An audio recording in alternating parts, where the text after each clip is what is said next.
chapter 6, verse 30, which teaches us, "For those who see me, I am never lost, nor are they ever lost to me."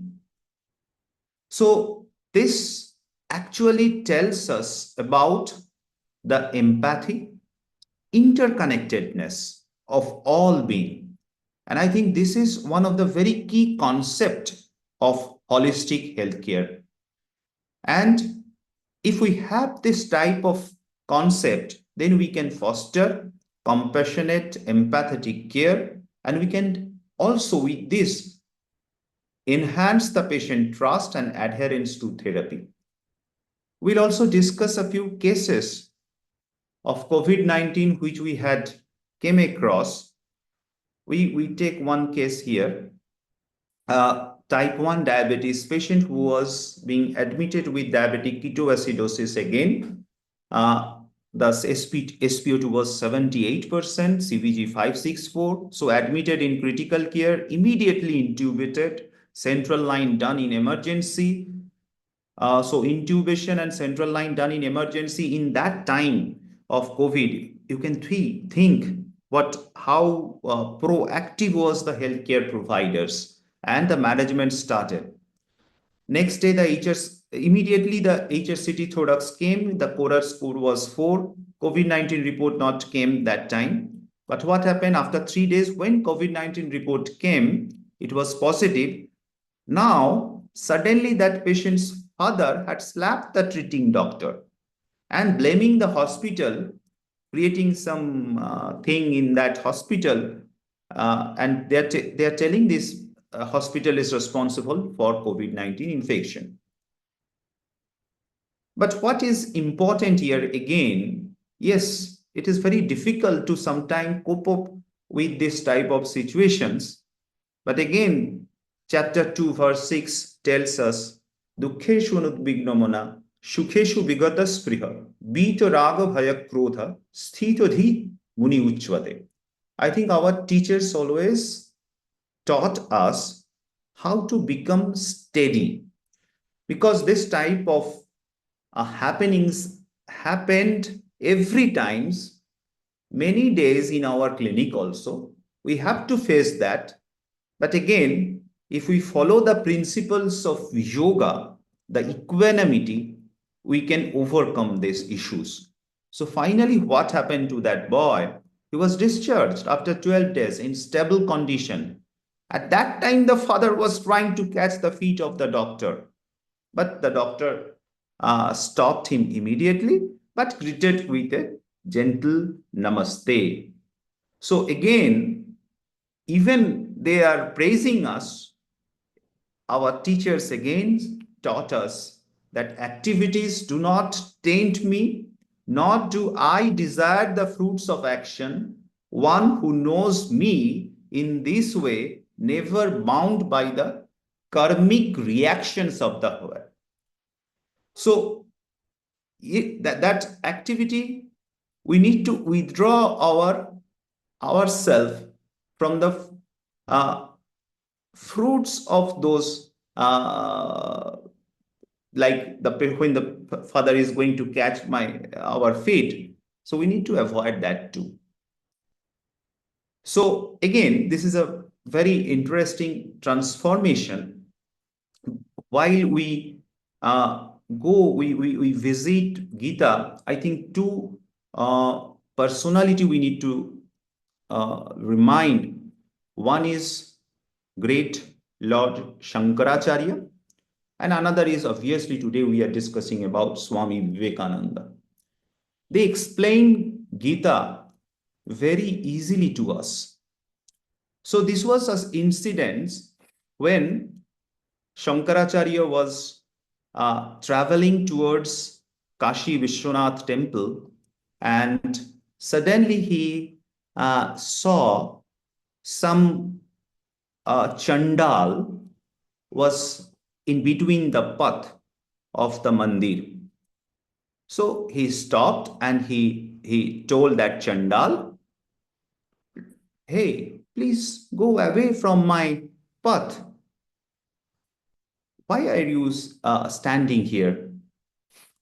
That time the Chandal asked Shankaracharya, who will be shifted? You are telling me? Who is this me? You want my body to go from your path? Or what you want?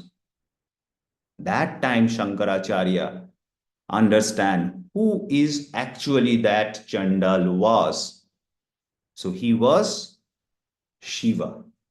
So that time, this beautiful sloka that had been prepared by Lord Shankaracharya, the Nirvanastakam, na punnang na papang na shaukham na dukkham na mantro na tirtha na veda na yagya ahang bhojanang naiva bhojyang na bhuktva chidananda rupa shivoham shivoham.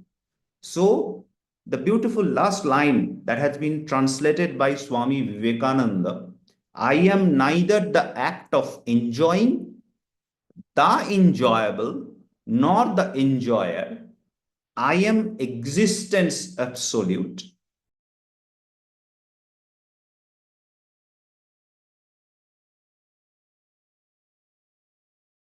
Shivoham, Shivoham. A few days after, what happened? Again, the Shankaracharya was traveling to some different path, and there was one corpse.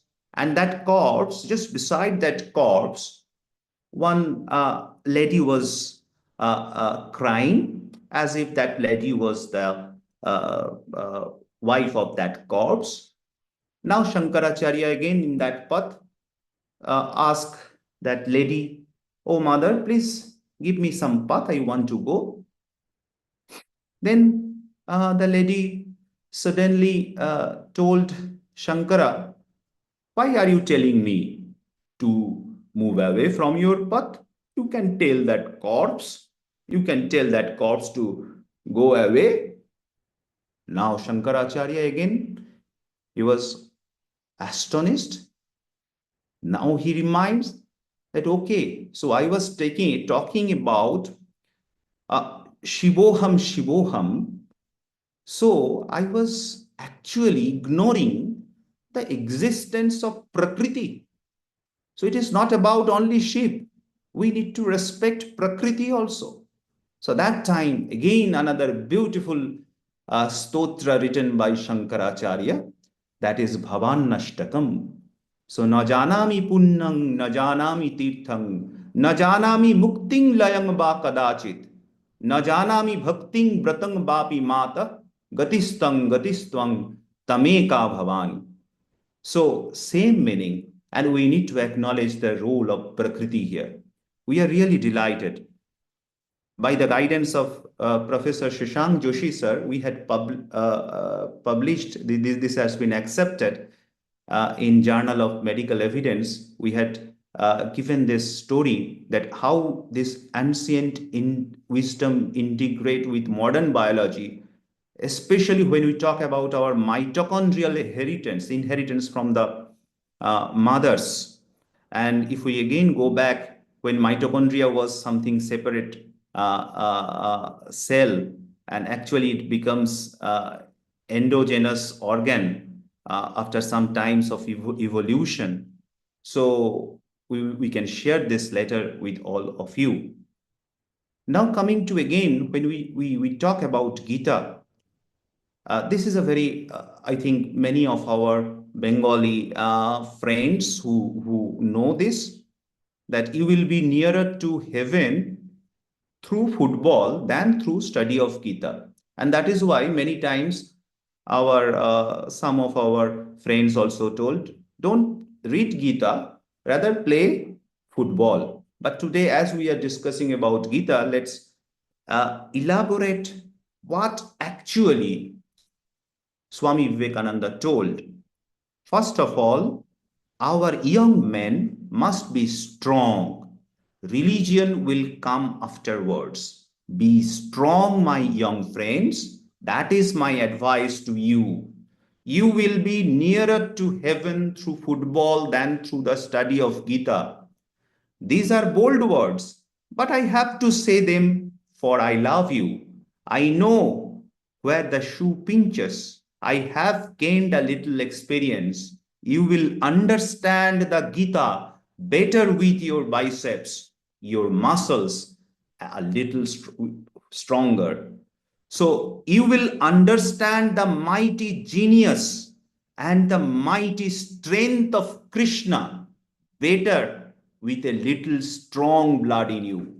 You will understand the Upanishad better and the glory of Atma when your body stands firm upon your feet and you feel like men. Thus, we have to apply this to our needs. So, yes, we need to play football. We need to have a good physical health, but at the same time, we need to have a good mental health, good social health, and good spiritual health. And that is why he always told us to grow not only by our physical health, but also by our mental, social, and spiritual health. I think this is one of the very interesting drawing by him. This is the logo of Ramakrishna Mission, which is actually drawn by Swami Vivekananda. We can see here this wavy water. This wavy waters actually are symbolic of our karma. Then we can see this lotus. It is for bhakti. Then a rising sun, which is a sun of jnana, knowledge. And finally, this Sharpa, the snake, is indicative actually of Kundalini Shakti. This is the indicative of yoga.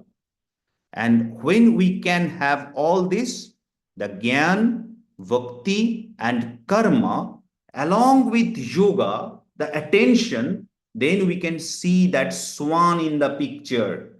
And that swan in the picture stands for Paramatma. So when we talk about yoga, that is the power of focus or attention or concentration. And when we combined power of yoga with karma, gyan, and bhakti, which is obtained from Gita, then we ultimately see ourselves.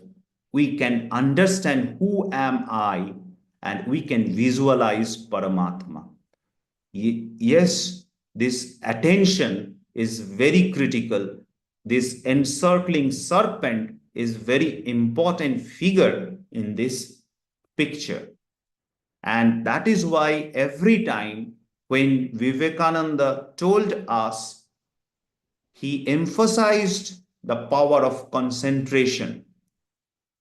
And when we talk about maximizing our resources, which are the most important resources for us, attention, time, and energy. So attention should be taken as the primary commodity.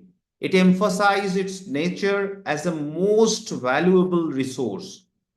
Yes, the importance of time is there. It is also a crucial asset. Energy. We need to also recognize the energy as a vital component of our resource. Then we need to isolate also from other distractions. Detach from the outer world sometimes for better focus. Prevent self-scatter too. And when we talk about detachment, we need to understand this gentleman vision. What is that? This is the cobra's gauge. They have a precision focus on the prey. So we also should have a laser-like precision. And that is the initial step of focusing attention. And that has been echoed in various different chapters of Gita. Then, not only that precision, we need to steadfast that guarding, maintain the focus, remain vigilant and poised. Then selective isolation. shut out its surroundings. That is the final step of deep focus. And I think this was a very interesting statement, an important statement by Mihaly, who is a very renowned psychologist. Most enjoyable activities are not natural. They demand an effort that initially one is reluctant to make, but once the interaction starts to provide some feedback to the person's skills, it usually begins to be intrinsically rewarding. What is that? Yes, at the beginning, you always feel that doing Facebook, scrolling some pictures, that is some enjoyable activities. But when you stop doing that, Facebook, you will maybe 30 minutes you had done that. But after 30 minutes, what you will feel? You will feel, oh, I had lost my 30 minutes time. Maximum of us will think that. But at the same time, if you devote 30 minutes to read something good, I think that will carry forward for next 5 days, 10 days, and you will feel that, yes, I had done something good. Also, he had mentioned the best moments in our lives are not in passive, receptive, and relaxing times. The best moments usually occur if a person's body or mind is stretched to its limits in a voluntary effort to accomplish something difficult and worthwhile. Again, just think this statement, and we can easily see how this statement is true and why attention is very critical. I think many of us are fortunate to witness this innings of 241. And what we can see from this heat map of his strokes, there is no cover drive. But we know that Sachin Tendulkar is famous for his cover drive too. What happened then? For last 3 tests, he was being out, bolded while doing cover drive. So we had corrected him. So just think the concentration of this great legend. So that is the power of focused attention. We need to also apply full attention to all tasks, regardless of their nature or importance. It could be some chit-chatting with some friend, but in that chit-chatting too, our spiritual leaders, they are telling that we need to be attentive in that chit-chat too, so that the attention become a habit to us. So Swami Vivekananda again emphasis on disciplined attention, the concept of the mind forming habits based on how we use it, the potential pitfalls of letting the mind wander without focus, and when difficulties in focusing, if the habit of inattention is formed. So reinforce the idea that keeping the mind under full attention in all activities is crucial for developing a disciplined and focused mindset. And when we talk about attention in quality of life, so we need to understand the attachment and detachment in education, then determining the life quality, how the subject and intensify of our thoughts shape our life experience, how we can compare 1 hour of leisurely browsing on Facebook with reading an engaging academic journal article. And we can also discuss this case study of a cancer patient, when a story of cancer patient who improved internal quality of life by focusing on writing. So someone told, yes, you have cancer, so everything will be finished by 6 months, quality of life hampered. But if for 6 months you take a responsibility of publishing 3 or 4 articles, so that will improve your quality of life. So that is very important, and that is the benefit of attention. And every corner of Gita is telling us, teaching us about attention. So transforming mindset with mindful attention. mind's power to reshape reality. Again, John Milton told the mind is its own place and in itself can make a heaven of hell and a hell of heaven. And we know the story of that monkey who is going up and down to that ladder. So how we can control that, control our mind. So this is a very interesting book by Nathaniel Branden, Six Pillars of Self-Esteem. How to raise your self-esteem: living consciously, accepting yourself, self-responsibility. And when we are talking about accepting yourself, again, this great gentleman, Swami Vivekananda, told, this is a very famous quote, he is an atheist who does not believe in himself. So we need to believe ourselves. We need to be self-assertive. But at the same time, our communication should be honest, open. We need to be prepared for rejection, non-acceptance, but we should avoid manipulation and aggression. Living purposefully, and finally, the personal integrity. When we talk about integrity, when we talk about ethics, that is a multiplied product of 2M, materialism and morality. But self-esteem is not all.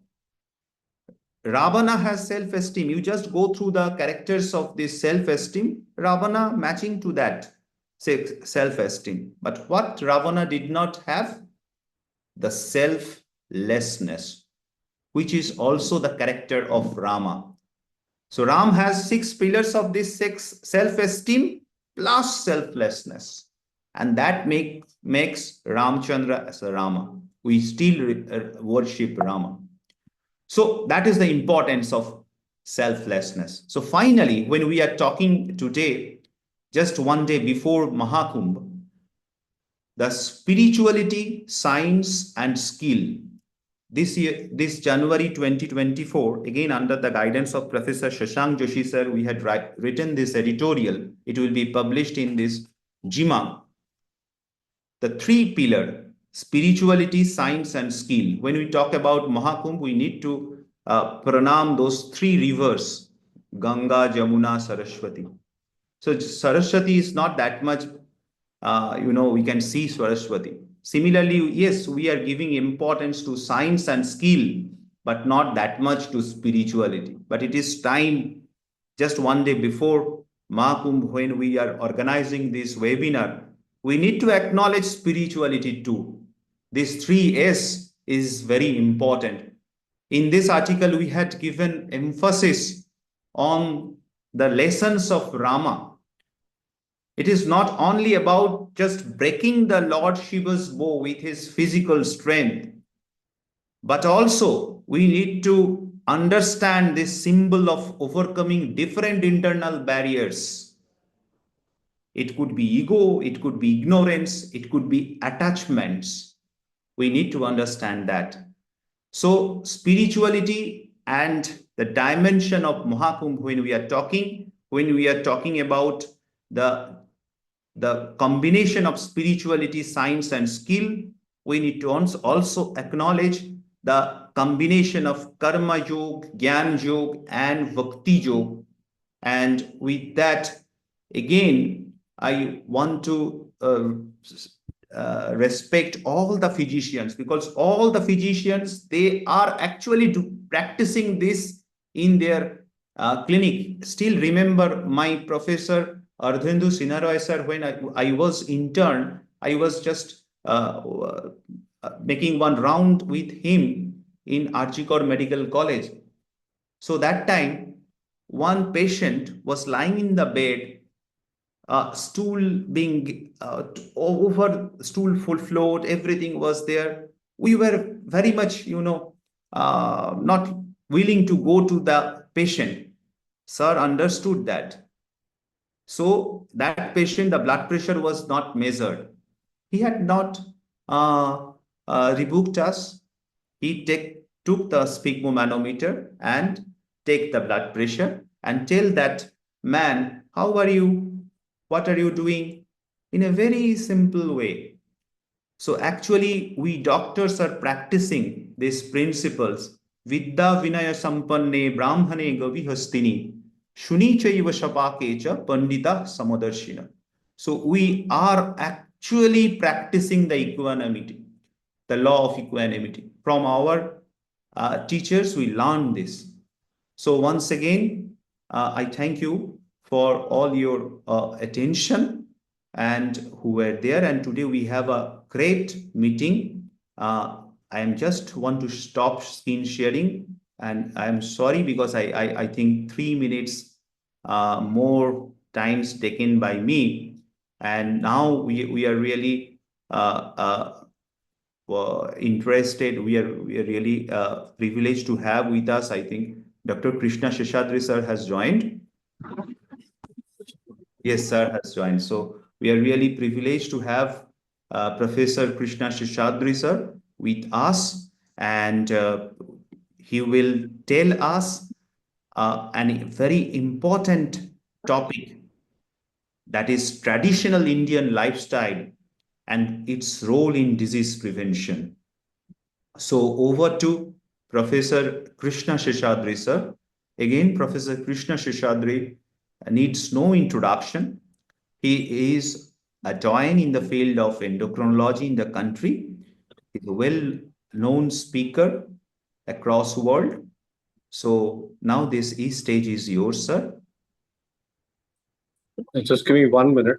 Hello, can you hear me? Yes, sir. I'm just trying to share my slides. Just give me a minute.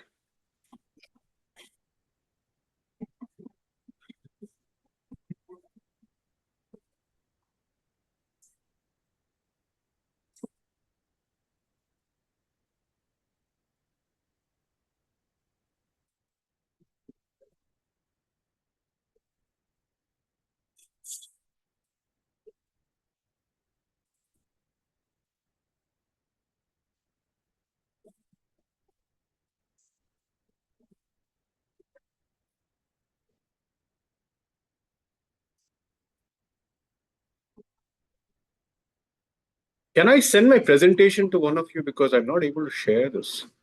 Please, sir, please Let me send. try one more time. Just give me one more time. I'll see if I can join this. Just give me a second. Just let me. For some reason, I'm not able to share my presentation. Just give me a minute. Sir, should we guide you out? Screen, camera. Okay, one second. Screen. Zoom has disabled option. A single cap.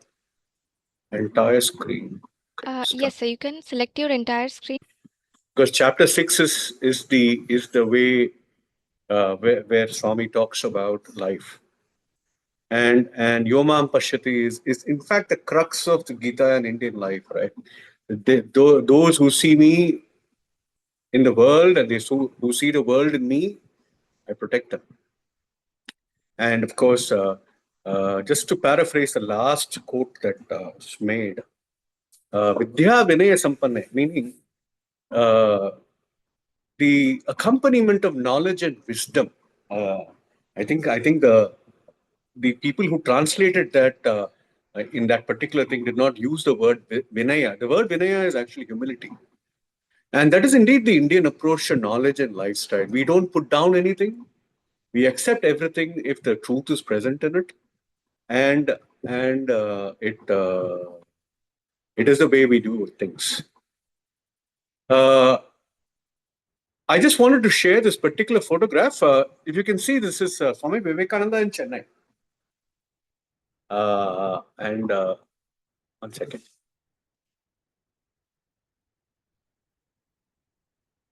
And Vivekananda's saying from the Kathopanishad, Uttishta Jagrata Prapya Varannivo Bodhata, arise awake, that many of us are familiar with. His while Calcutta was his and West Bengal was his Janma Bhumi. His karma started in Tamil Nadu. In fact, when he came back from Chicago, He was deceived by the Maharaja Setupati of Ramanathapuram at a particular place. And even today, the rock that he did meditation is now a world famous monument called the Vivekananda Rock. So I just wanted to sort of bring in this relationship. And I know that we are in the throes of the Mahakumbh, and it's important to understand that where our ancients lived and their connection lives on through the scriptures, through their science, through their works. While the purpose of the Indian life was dharma, we understood that the sharira or our body is the way to dharma. Sharira madhyam kalu dharma sadhanam. Many of you must have seen this in the as a motto that the All India Institute of Medical Sciences even carries today, right? So while we have dismissed our ancient lifestyles and ways as, to put it bluntly, mixopathy, the rest of the world has woken up to our ways of life. This is the current global market, a $4.5 trillion market that is predominantly built on adapting our way of life. If you look at this carefully, whether these are various different kinds of yogas, various kinds of food, various kinds of fasting, you will see that we have done this before. While we call it a lifestyle, they call it science. And whether I'm not going to get into a discussion on whether our ancients knew the science. I think our ancients were aligned with nature and understood the need to be aligned with nature and developed a lifestyle that was aligned with it. And that is all there is. Today, we need, they took a leap of faith based on what they observed.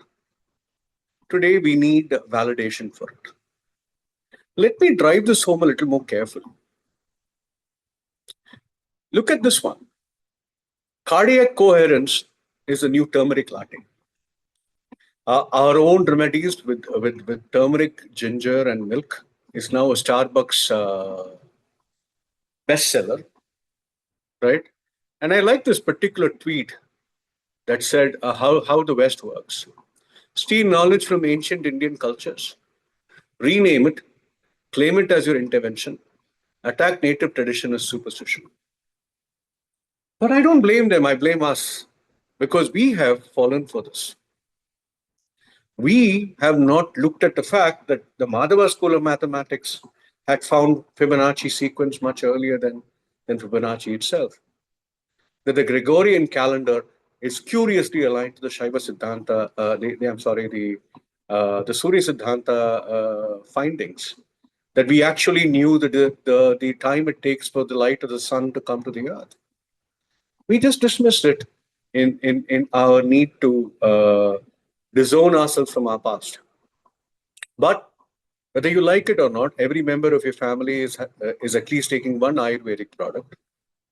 This is the projected growth of Ayurveda market, and therefore, this is something that we can't live without. Just to finish the pranayama story, this is the global evidence that is accumulating for pranayama. This is a fantastic article that was published in Frontiers a couple of years ago that looks at both an fMRI as well as an anxiety and emotional scores based on pranayama, showing significant improvement in patients with anxiety because of pranayama, but also mapping their fMRI. This is a need of the hour. We need to start looking at our ancient practices, and instead of ditching them, align them with modern science, align them with modern tools, and learn how to go with it. Let me tell you a couple of things from my own journey, and I'll bring this thing in. This is the Aruna Prashna.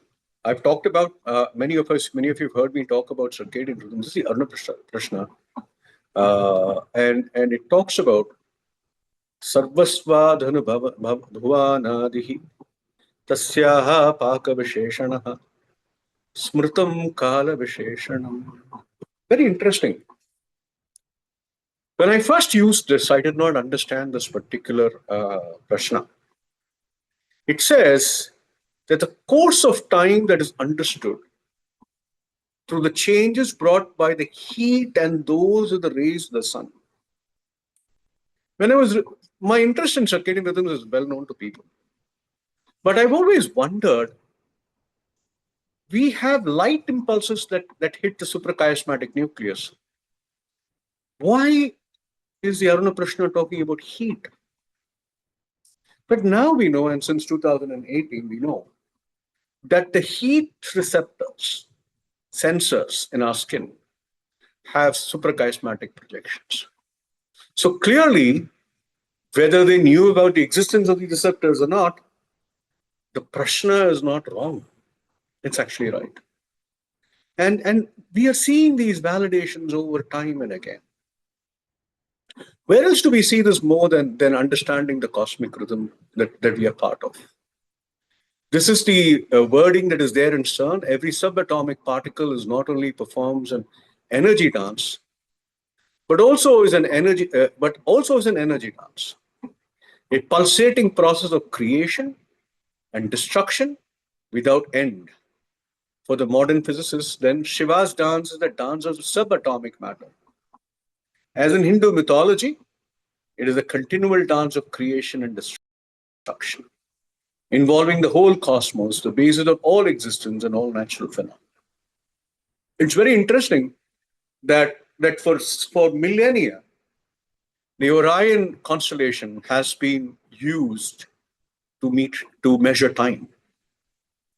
There are many people who still think that the Gregorian calendar is flawed, and we should go back to a constellation-based calendar. So tomorrow, when we have Makara Sankranti, it is basically a constellation change. But how many of us know that the Orion constellation is present in almost all civilizations, and Shiva is known as the great hunter? That is why the Rudra Prashna says, Om Namo Bhagavate Rudraya Namaste Rudra Manyuto Ishave Namaha O Namaste Bahubhya Mudate Namaha. Protect us from your arrows. Because Shiva is the great hunter. And this Nataraja icon, which is so popular in Tamil Nadu, and tomorrow, by the way, Arudra Darshana in Chidambaram, it celebrates Nataraja's dance. The Orion constellation with the Arudra Nakshatra is the crest of the Orion constellation. And can you imagine that it is very interesting that Ujjain, which is where Mahakal is situated, was the zero longitude of many, many years. And Nataraja, if you look at this, the Orion constellation is Arudra. And 1,000 years ago, there was a supernova in the Orion constellation that led to the iconography of Nataraja being very, very popular in the Chola Empire. But one of the things that we know is this energy sleep cycle, that there is a significant association between light or darkness and production of energy and the rejuvenation of the body. This is the energy sleep cycle. That photosynthesis is associated with light, rejuvenation is associated with dark, and this is hardwired into us.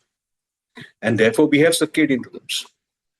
And these circadian rhythms in humans are well known. This is not a talk on circadian rhythms, but what I'm trying to say is that we knew about this. And these circadian rhythms are not just oscillations, but our feeding, our mitochondria, our energy. And remember, two things that our mother gives us, a mitochondria, and she gives us our our gut microbiota. And these are both circadian. There's a mitochondrial expression of mitochondrial rate limiting enzymes are all circadian. So if you're eating in the middle of the night, you're basically working with a mitochondria that's asleep, right? Those enzymes are not expressed. And that's why unusual time and energy leads to problems.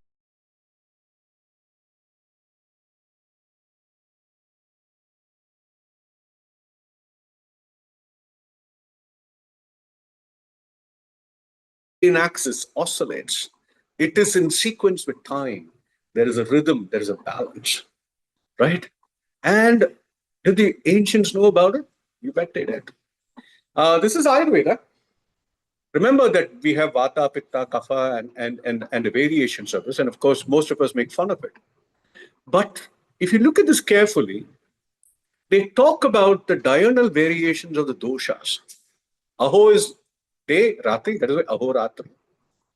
So if you see the morning is Kapha, therefore Danta Sadhana is done in the morning, wake up early in the morning, right? And then you will see eating is higher, is midday.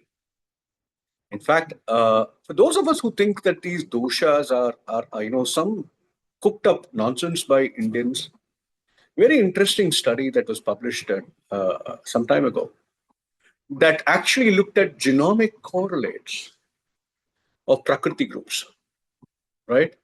That there are genomic signatures of Vata, Pitta, and Kapha. Just because we don't know enough about them, I think we should not dismiss them. Let me talk to you about something very interesting. So how did the ancients work with the diurnal variations? So they told you to wake up in the morning, right? Certain activities are presented for the day, certain activities are presented for night. They made you eat small amounts. For example, ghee would be taken in the day, but not at night. There was an old saying that even in a Raja's house, you will not get ghee at night. They would take fermented foods in the morning, but not at night. So they would not have dahi at night. So two things were happening, not just at diurnal changes, but also in the seasonal changes. You will find that various places in the Ramayana, various places in our this thing, you would see how the diet changed during the seasons. You ate seasonal food. For example, in Karnataka, you'll find the Avalaki Utsava occurring the next few days, and you'll find that those seasonal feeds were all celebrated. But importantly, during times of the rain, during times of the sun, the food varied, and that is published. Those of you who read the Ashtanga Hridaya, which is probably the closest we have to a more comprehensive text, will understand these. A lot of times, many of us, especially nutritionists, try to take from this, but not the entire thing, and end up creating havoc. But understanding these and then working with it and building it into our learning is probably more important. I'll just show you how this works. Now, you look at the Indian text, Danta Sadhana was very important, very interesting. That there are at least 6 sticks that are prescribed, not only to brush, but also to chew, right? And the most common, of course, is neem, right? What we did was look at is there some correlation? We were looking at, we were the first to publish data on gut microbiota and diabetes in India, but I was thinking of something interesting. Let's look at oral microbiota, because we had just done some work showing that if you that there is a great amount of periodontitis in diabetes, and just scaling reduced A1C. So I talked to my friend Padma Shrikant, and said, you know what, let's do something interesting. People use a neem stick. Let's see if a neem stick actually reduces changes oral microbiota and reduces inflammation. So we actually had patients, and we gave them a neem stick. We did some things to protect the enamel, because one of the things is that if you use them without an enamel protector, it does destroy the enamel. Many of them actually, it's not just using it, it's also chewing onto it. But what we showed was, and this is Rubini Anbalgan's work, that the phyla that was present in diabetics, right? This had a higher amount of monocyte chemoattractant protein. Over a period of time, from a more parasitic, and this is 3 months later, from a more parasitic way of this thing, you would find that this is what it is. That the oral inflammation came down significantly. A change in the Aeromonas aerophila and other bacteria. I don't want to get into the details of this, but just to understand that maybe they were not scientific, but certainly there's a curious alignment to science in this. I'm not going to go too much into it, but let me go on to food a little bit, and of course, let's talk about Gita. Fantastic talk that I heard, and the 6th chapter again, I think is something that That's amazing. And Swami talks about the path to yoga, and he talks about yuktahara viharasya, yukta cheshtasya karmasu, yukta swapnad bodhasya, yogi bhavati dukkha. Meaning, everything in moderation. Right? They don't talk about extremity. That do things in moderation. So it is very interesting that this moderation becomes an important part of life. We have moved away from eating to live to living to eat. We are the only species that eats for pleasure and eats for and kills for pleasure. But the Gita is just an extension of the knowledge of that day, right? If we go to the previous stanza, Swami talks about how to eat. He talks about natyasnastu yogastinaha chaikanta manashantaha na chatvis swapnashilasya jagrato naiva charjanaha. The Shatabrahmana talks about this as is well known. If one eats and the food is within one's capacity, then it protects him and it does not hurt. That which is more than the capacity harms him. That which is less does not protect him. Shankara in his Bhashya for this particular verse quotes the yogic shastras. I'm not able to find the original thing, but Shankara is a meticulous source quoter. So he says, how do you eat? And that's the thing on the right side. He says, half of the stomach, ardha sabhya jhananasya, trithiyam udakam cha, vayo sancharanitu, chaturtam avaishyaseshat. Meaning, drink water. There must be a third of your stomach should be water. Drink water first. The person who drinks water before food is a yogi. The one who drinks between madhye is a bhogi, and one who eats after is a rogi. So a quarter of your stomach should be water. Half of your stomach should be food, and a quarter of it should be empty for air to circulate. Right? I remember my grandfather saying, when you eat, get up when you know that there is space for one more meal. Fantastic. Right?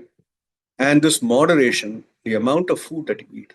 And remember that they would not eat food without offerings. So the food was chishtaha. And there are only two offering mantras in the morning, Satyam Tatvena Parishinchami, and in the evening, Ritam Tatvena Parishinchami. So clearly, they only ate twice a day. And remember, I talked about the circadian rhythms. They would eat before sundown. That evening mantra, Sandhya, sleep. In fact, in the Mahabharata, it is very interesting that when the Pandavas went before they met Draupadi, when they were staying in the house of the Brahmana, they would bring the evening food, they would eat. Then when the sun goes down, they would put the mattresses and they would lie down. And they would tell the stories of the day and they would fall asleep.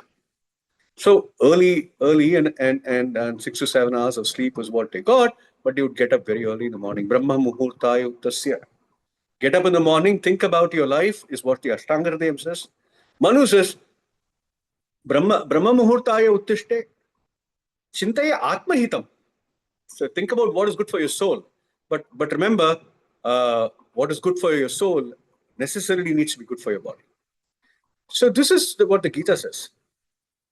Look at what Charaka, the importance of sleep. I always say sex is overrated and sleep is underrated. Charaka Samhita talks about sleep.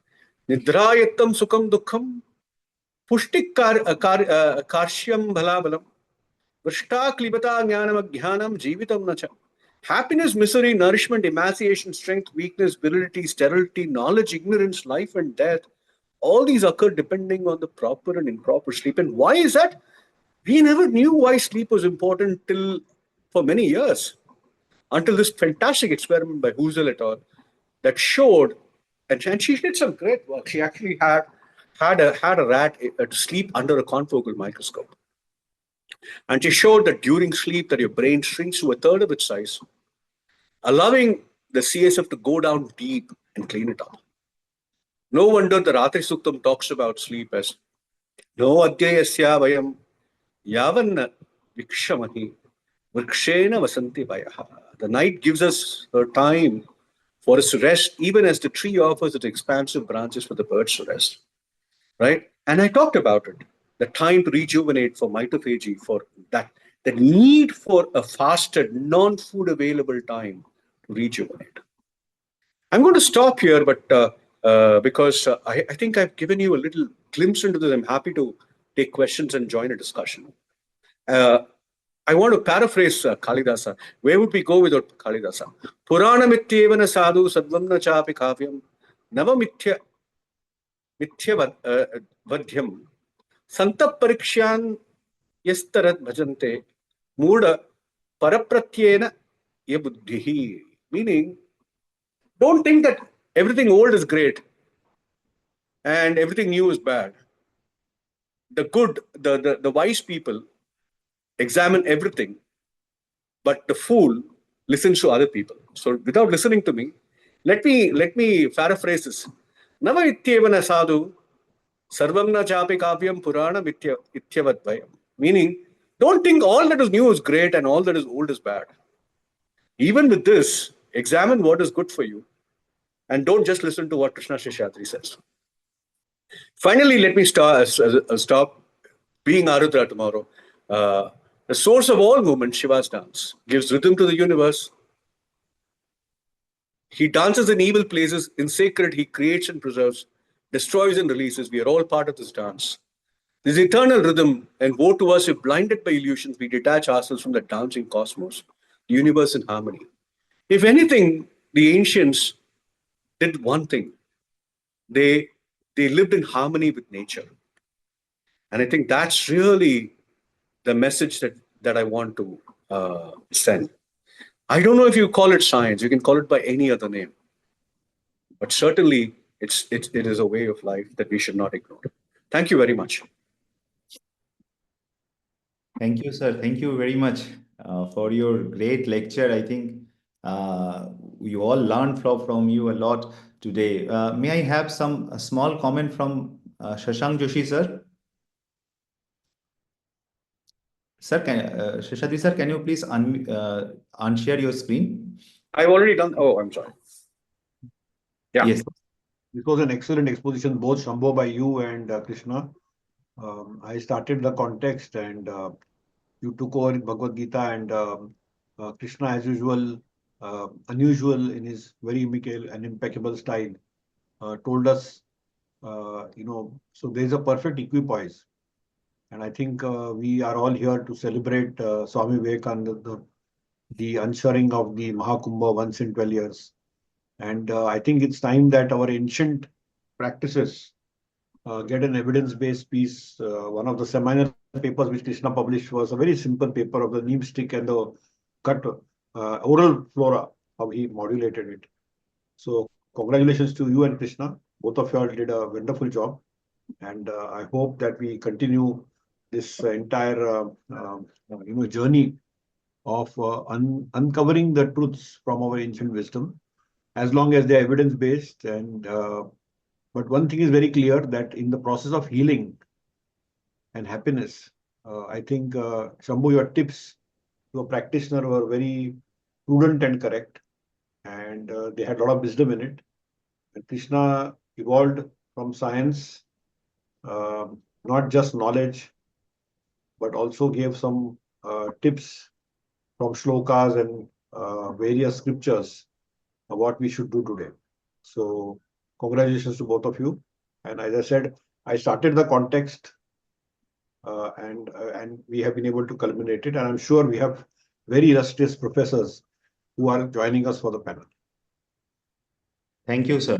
Thank you very much. So thank you once again, Krishna, Sheshadri sir, and Joshi sir, Shashank Joshi sir. So we'll start today's very interesting panel discussion now. And for the panel discussion, we are really delighted to have with us Cornell Professor Praful Mohan, who is the professor at the Department of Pharmacology at AFMC Pune. He is also a clinical pharmacologist, done his DM in clinical pharmacology. So I want to hand over him. And today's panel discussion is on bridging the ancient wisdom with modern medicine. So may I request Professor Mohan to introduce your panelist, and let's start today's panel discussion. So thanks a lot, Dr. Shambhu. I hope I'm audible. Can somebody confirm that to me? Yes. Yes. Yes. So thank you. It's been a fantastic listening to the wise words from very illustrious speakers. And when this opportunity to moderate this session came to me, I was having some kind of a trepidation because this is kind of an abstract topic, and the context and confines of this topic cannot be easily defined. But when I look at the panel and the panelist, I was really thought that it was my privilege to engage with such illustrious leaders. We have with us today Dr. Nirmala Rege and Dr. Nilima Shisagar, who are pharmacologists. And then we have Dr. Anuj Maheshwari, Dr. Tripathi, and Dr. Sham Sundar, who are eminent clinicians who do not require much of introduction. And their eminence is, I mean, known to all of us. So, as Dr. Shambhu has informed us that the panel discussion is about bridging ancient wisdom with modern medicine. So, what I'll do is I'll kickstart the discussion with each member of the panel and maybe pose a poking question to them, and then we see how we go about. Purposely have not kept it too structured so as to ensure free flow of ideas and to draw, cogent lessons. So, what I'll do is I'll introduce each panelist as we go on. Because let's say if I introduce all the panelists now and one of the panelists is speaking at the end, then the pertinence to audience is lost by the time the I would say the opportunity for that panelist comes to speak. So the order of, I would say, the order of, the speakers in the panel, as I'm approaching them, is not necessarily in their order of eminence or age or knowledge. They're all doyens in their own fields, and we look forward to have a lot of, gainful insights from all of them. But let me start this with Dr. Nirmala Rege. So before I go ahead and pose a question to her, I would want to give a brief introduction without costing without having a big time penalty.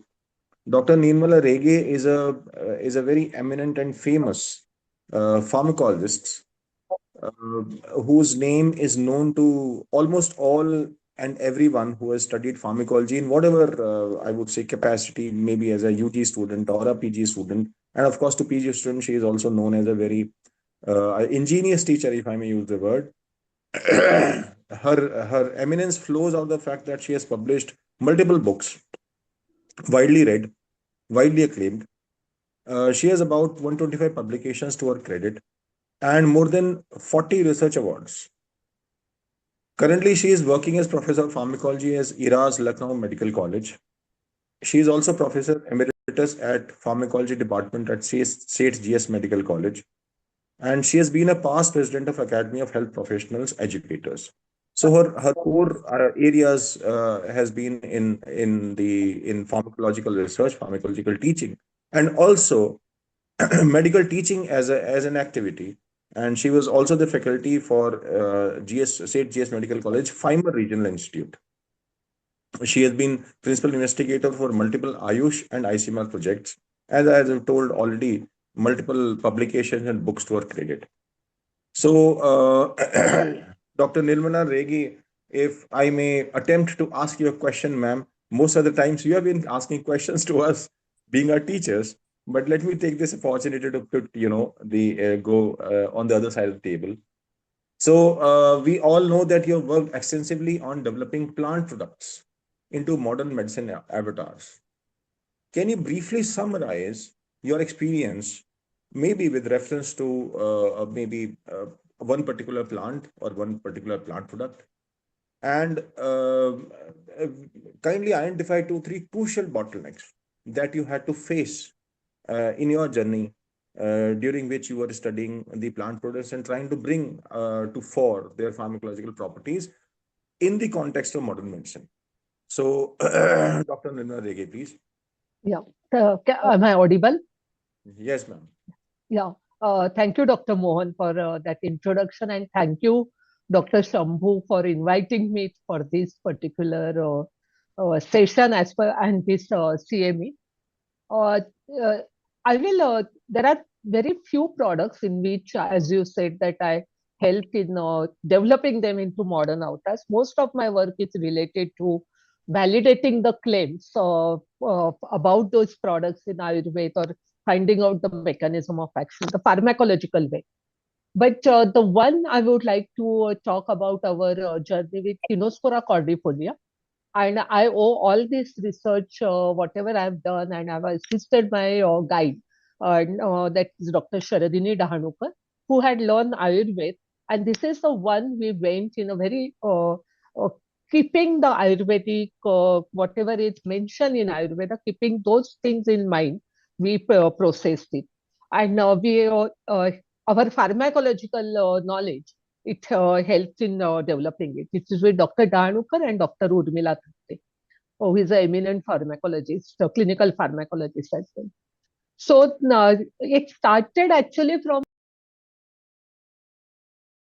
plant which has got multiple actions and multiple uses mentioned in Ayurveda, and it is very difficult to say why or to explain all these things. But the property of this plant is a rasayan, and Dr. Dahanuka tried to decode this rasayana concept.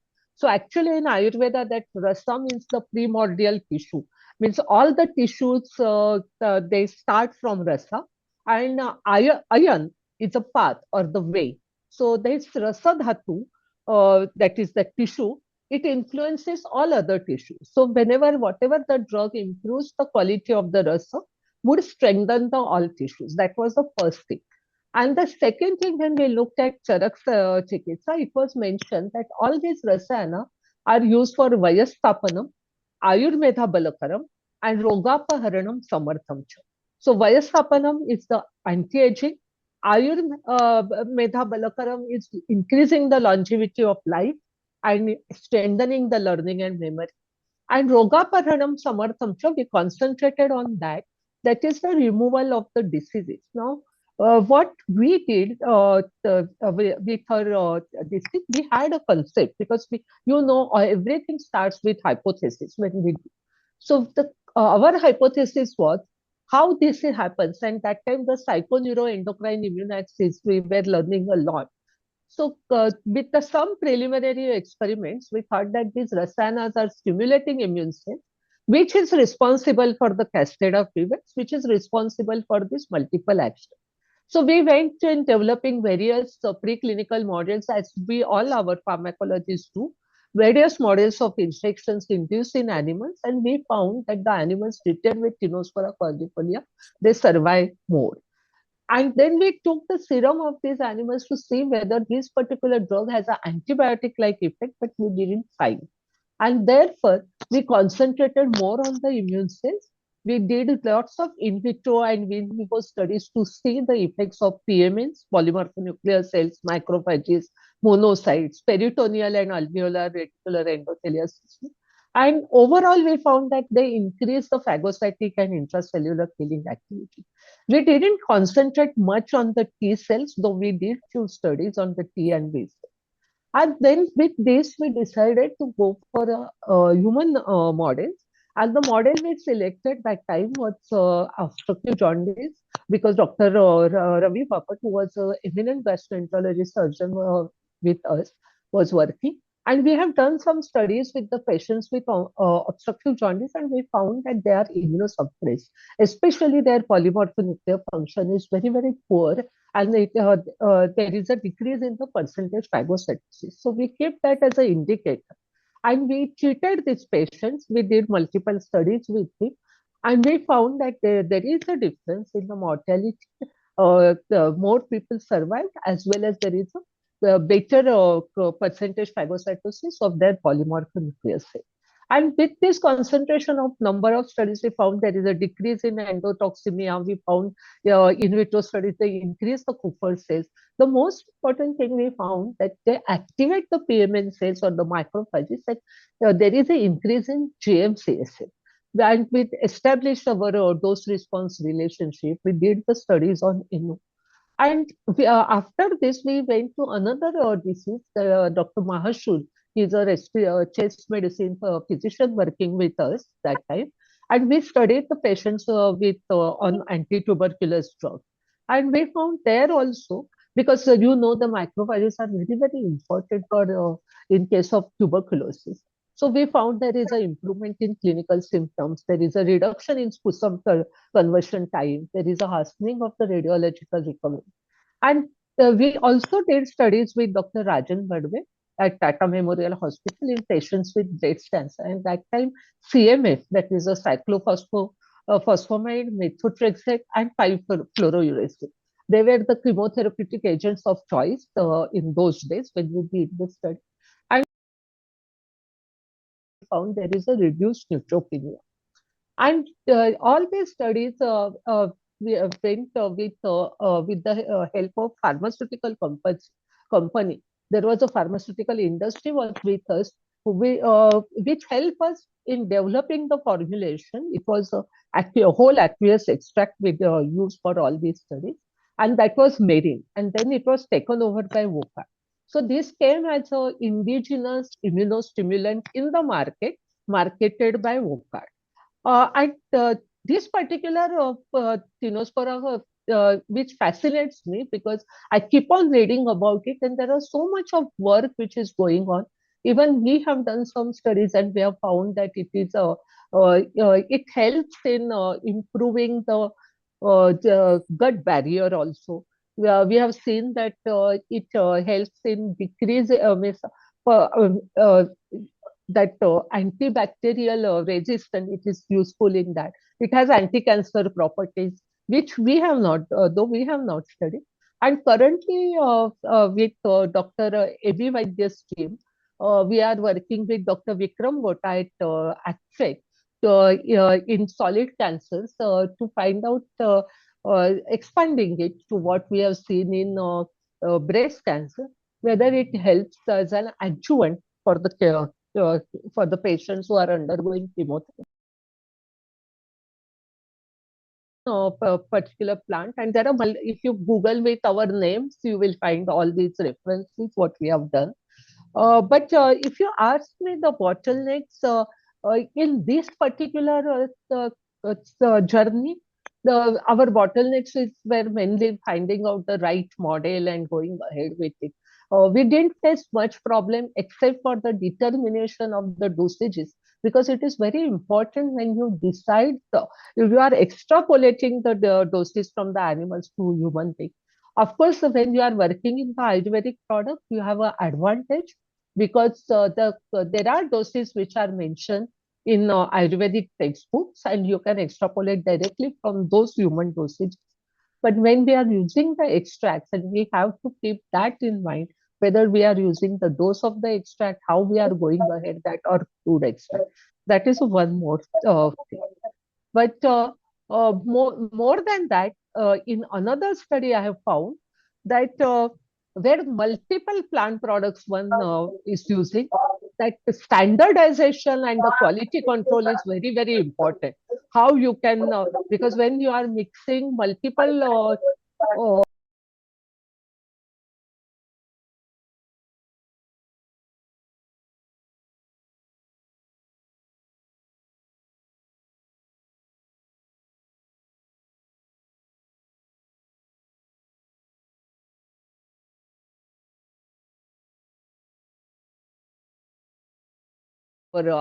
drugs. So whenever you do HPLC or HPTLC, more you mix, you can't compare with the original one. And one has to be very careful, and you have to have phytochemist, good phytochemist with you for the standardization and quality control. And when you want to do the placebo control studies, the making of the placebo is very, very again important. To make a placebo for a plant product is a very difficult thing unless you are using the capsulated form, because their color, their odor, they can influence me. So sometimes the people give us placebo, and we have seen in one of the study that the placebo contained the active ingredient, because when we went into details of that, we learned that they have extracted all the active ingredient. That's what they failed, and that remaining mark was given as a placebo. But in fact, that placebo had active ingredient. And luckily, we used to do HPTLC of any given product in our laboratory. So we did that, and we could point out that there is an active ingredient. We did animal studies prior to the clinical studies, and we found that there was a response in those animals given placebo. So yeah, we told them, and then they have to improve it. Otherwise, that clinical study would have been disaster. And third thing is, you have to be very right in the beginning, because when we developed Inospora cordifolia, the regulations were simple. Now you have to decide beforehand whether you are going for the Ayurvedic drug, whether you are going for the phytopharmaceutical, or whether you are going as a US botanical.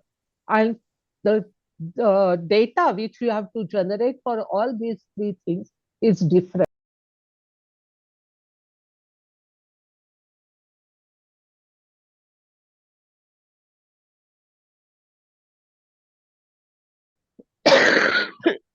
Thank you. Thanks a lot, ma'am, for bridging your rather long journey. We know that you have sort of shortened it quite a bit, and I'm Yes. sure the journey must have been, and I'm sure it is still continues, being rough Yeah. and with a lot of gradient. So, I'll invite the audience also to pose a question, if possible, by way of chat. Can the virtual administrators ensure pervasive so that efforts like you have been doing can be undertaken by multiple people? No, no. As you rightly said, that it is a teamwork, and each member is important, because it is not the quality. Again, I'm emphasizing on the quality of the product, because it is not the quality at the end. It starts from how you have collected that particular plant, with means plant specimen, leaves, which season, what is even for Tinospora cordifolia, the thickness of the stem, for that matter. Uh, Everything is important. So you can't have rely on only one technology which will help you. But it is always a joint collaboration. That what you have said, it's more important, I feel. Continuous discussion, meticulous planning, and how you are going ahead with that. At each and every step, the person is important.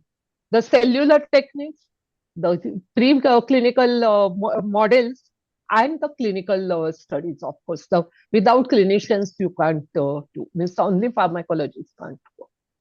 So all these three the people means these people, as well as pharmacy people, phytochemists, everyone is important. For botanists, everyone is important. Right. Thank you, ma'am. Thanks a Yeah. lot. There's one question on chat which we have received from Dr. Avinash Kinikar, and he is asking that are extracts of Tinospora curcumin safe compared to Rasayan described in Ayurveda as far as liver functions are concerned? So Yeah. maybe a brief comment on that. Yeah, recently there are which type of extract, that is very important, because Ayurveda doesn't. I have seen many pharmacy people using the extract like petroleum ether extract and all. So Ayurveda doesn't advocate those type of. In Ayurveda, if you look at the extracts, they are aqueous extract, hydroalcoholic extract to some extent, and there are some alcoholic extracts which have been used in for some formulation. So uh, you have to do the studies. But recently, if you go and do the literature search, you will find Dr. Abha Nagral's uh, uh, the article has appeared. I think two she has published, and there were the case reports that there has been some injury, and which is immune related, and because of the Tinospora cordifolia, the way the patients have used. Everyone has used different extract, and all of them didn't use the same this. So you have to be very careful when I'm saying the drug is immunostimulant. You can't use the drug the way you want it. At the same time, one has to do the studies to say, because the Tinospora cordifolia is something which is advocated in Ayurveda for young children also, from infants as well as older elderly people. And the usage is so much. So actually, at the national level, the studies have been taken to find out what is the usage, how many patients are getting liver damage, because the drug is advocated in Ayurveda for the liver conditions. So, and say, and we know that for modern medicine also, there are drugs when they are producing effect, they are producing adverse effects as well. So, just based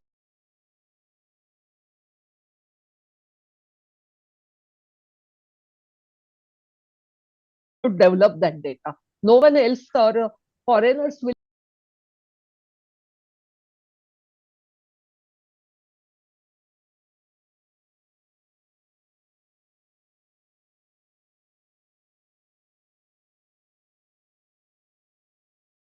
comment as a linker for me to move on to the next speaker, and who ma'am is a leading clinical pharmacologist of national eminence. And I think beyond her actual involvement in clinical pharmacology, her probably the most important stellar contribution still remains in inspiring people like us, you know, at it's a long career which we have been seeing from a distance, and very inspirative.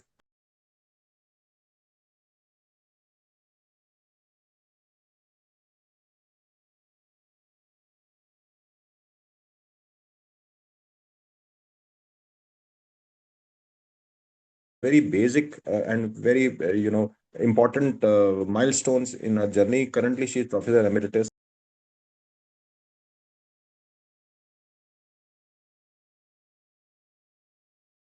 Advisory Board Subcommittee on Fixed Drug Combinations. She's a member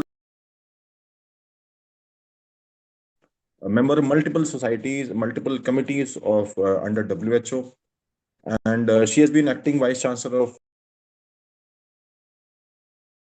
Pharmaceutical Department and multiple colleges in Mumbai. Of course, she is also has been the president of Indian Pharmaceutical Society, having almost 300 publications to her name, and I'm sure the count is still not over. It continues. Like ma'am. So, ma'am, thanks a lot for joining us, and thanks a lot for being here. What I would want to pose a question to you again, reversing the roles. I've been answering questions which you pose to us, but let us have a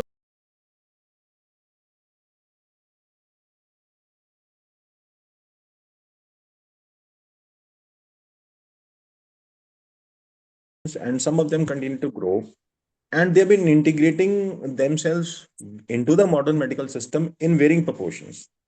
For example, we find that Chinese traditional medical systems have been quite well, I would say, rather well incorporated into medical modern medical system. So, context. This integration has been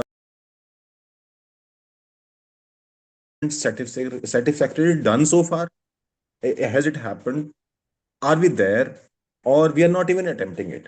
And as a continuation to that diction, can you suggest some policy initiatives which the government has taken or the government needs to take, so that the work of Dr.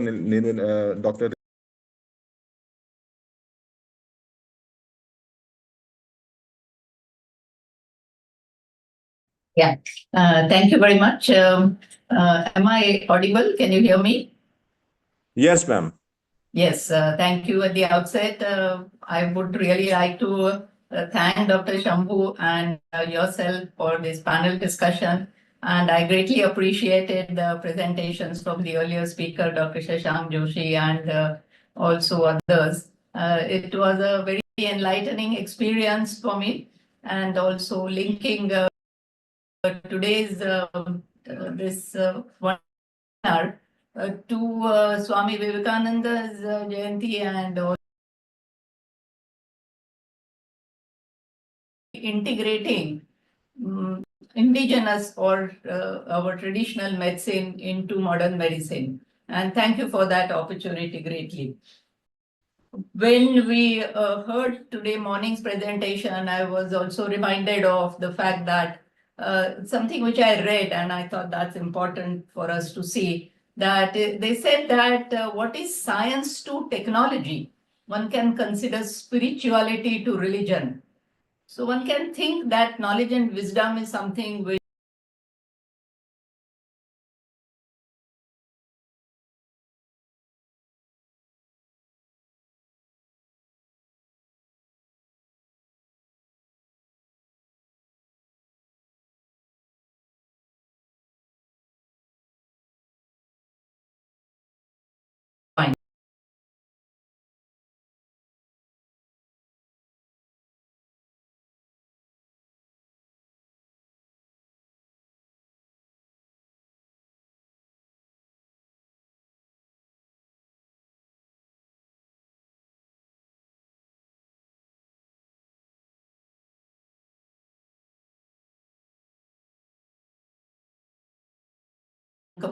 exam time. So that is how we had identified that there could be a good deal of drug interactions with modern medicine. Mukhacha parishushyati. So that is that, I'm feeling really low in energy. But then on the other side, the Gita also tells us that so I think commitment to particular activity and taking guidance from teachers and which will objectives. And I once again thank for having me to participate in this panel discussion. Thank you so much. Thank you, ma'am. Thanks for your sagacious inputs. Very quickly, I would just want to ask you one question, if you permit, and that is, Sure. I think the maximum integration of traditional medicines and modern medicine, which we see, is actually in the pharmacy shops. Every pharmacy shop, you will find modern medicine, kept in the shelves alongside nutraceuticals. So, it may appear, at least it appears to me, that the proliferation of nutraceuticals is probably low cost, low fills way to bring into traditional medicine into the market without them having to undergo the rigors of, the regulated approval process for modern medicines. So, in your considered opinion, ma'am, I'll request a very quick comment from your side. Should we encourage this kind of practice?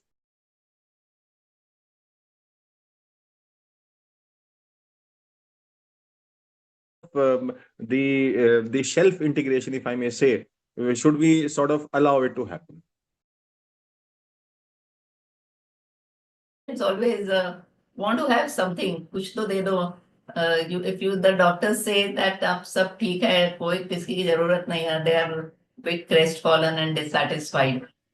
And the commerce always come in the picture. If you look at the US FDA botanical,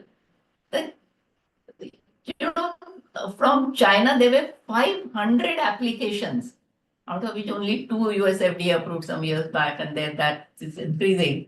And comparatively from India, there were not many. Of course, it's all quite a lot depends on the finances available. But I think that from an Indian science perspective, we need to see that we do in a very good scientific manner studies, so that sometimes it is done to substantiate or validate observations from Ayurveda, but often developing a new drug which is well standardized. There's also sometimes as also mentioned by Nima, there is repurposing also. what is described in Ayurveda can be further taken forward, because the diseases described in Ayurveda, the wordings and the symptoms are though quite well aligned to modern medicine. Diagnosis is something different. We have many more methods of, now diagnosing. We still haven't touched on, which is, I think, the time is not there for us, is the importance of artificial intelligence and machine learning. What that is going.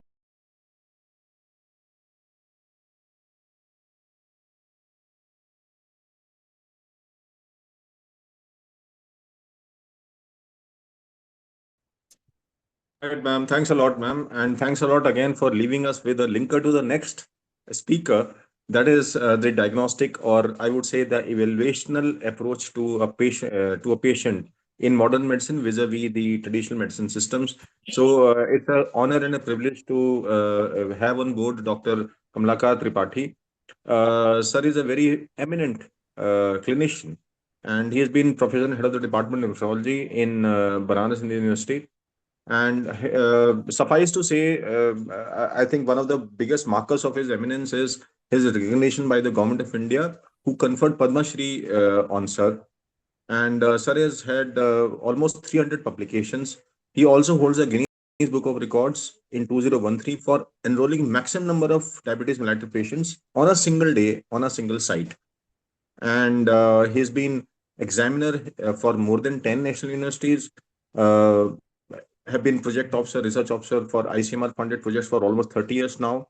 And he is a fellow of Royal College of Physicians. I'm at a real risk of missing out some of Sir's, I would say, accolades and achievements, because the list is really long. But I'm sure Dr. Tripathi will pardon me on this. And Sir, if you are there, can I ask a question, a teaser question to you? Is Dr. Tripathi there? Sorry, I couldn't listen. It was off for a while. Can you repeat the question? Yeah, sir. So I've just asked, I'm going to ask you a question now. I was just trying to inform the audience about your eminence. So, though of course that requires no, I mean, a lot of people are aware of your eminence and sagacity. But so just to broaden the context of the discussion, I would like you to pose. It's not a question, maybe call for your inputs. That how do you feel that the approach to a patient when he comes to us, how it has undergone a change from the traditional medicine systems to the modern medicine? As a very basic level, as I understand, we are trying to become more objectivized about everything. We want to know the exact measure of the blood pressure, exact measure of the blood sugar, maybe quantify fever, and then treat accordingly. So was it like this before? पहले भी ऐसा ही था क्या? And the concept of Vata, Pitta, Kapha, and Nadi, which have been touched upon by previous speakers, is there a room, or should we incorporate all these systems formally into our assessments of patients as we go on? And were the previous approaches, which were probably more subjective and experience based, better than what we are doing now? So it's a little open-ended question. Pardon me for that, but I'm sure we'll all get benefited by your inputs. In Banaras Hindu University,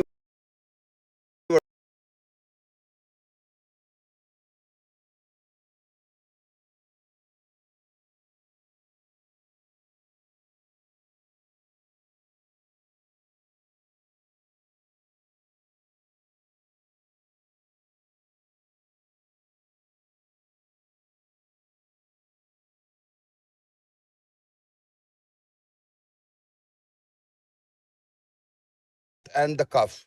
So this what we call loosely Vat, Pitta, and Kapha.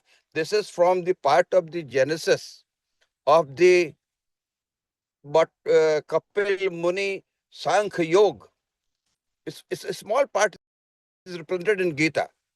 The Sankhya Yoga means how this body was constituted in the mother's womb, and how did these supernatural powers, the light, the energy, the source, constitution of the body. And with this, because imbalance between the three, you got the disease. This is called Samprapti in Ayurveda. Like we have the natural course of the disease, we have incubation period, then we have a progression of the disease, and then we have intervention and the result. So Ayurveda is a very brilliant clinical science. Is a subject of very intelligent people. See, in one of the professor of Ayurveda, whom I met lifetime, he studied first the Vyakaran, the grammar. He did his post-graduation. He did his another post-graduation in the Jyotish, astrology. Another post-graduate, Acharya means what then? Then he studied literature, the Sahitya, the Karma Kand, the Mimamsa, and then he decided now this is the time I must read Ayurveda. So that is the prerequisite of Ayurveda. Therefore, what happened, most of these Vaidya who were initially, they would pick up, the Nadi Gyan is not a pure Ayurvedic part. This developed during the period of Tibetan, during the Buddhism period, because that time the border were open from the Takshashila right to the Nalanda. There were people going here and there, and lot of description in Ayurvedic diagnostics skill has been taken from that particular literature. So Jivak was also had a skill of surgery.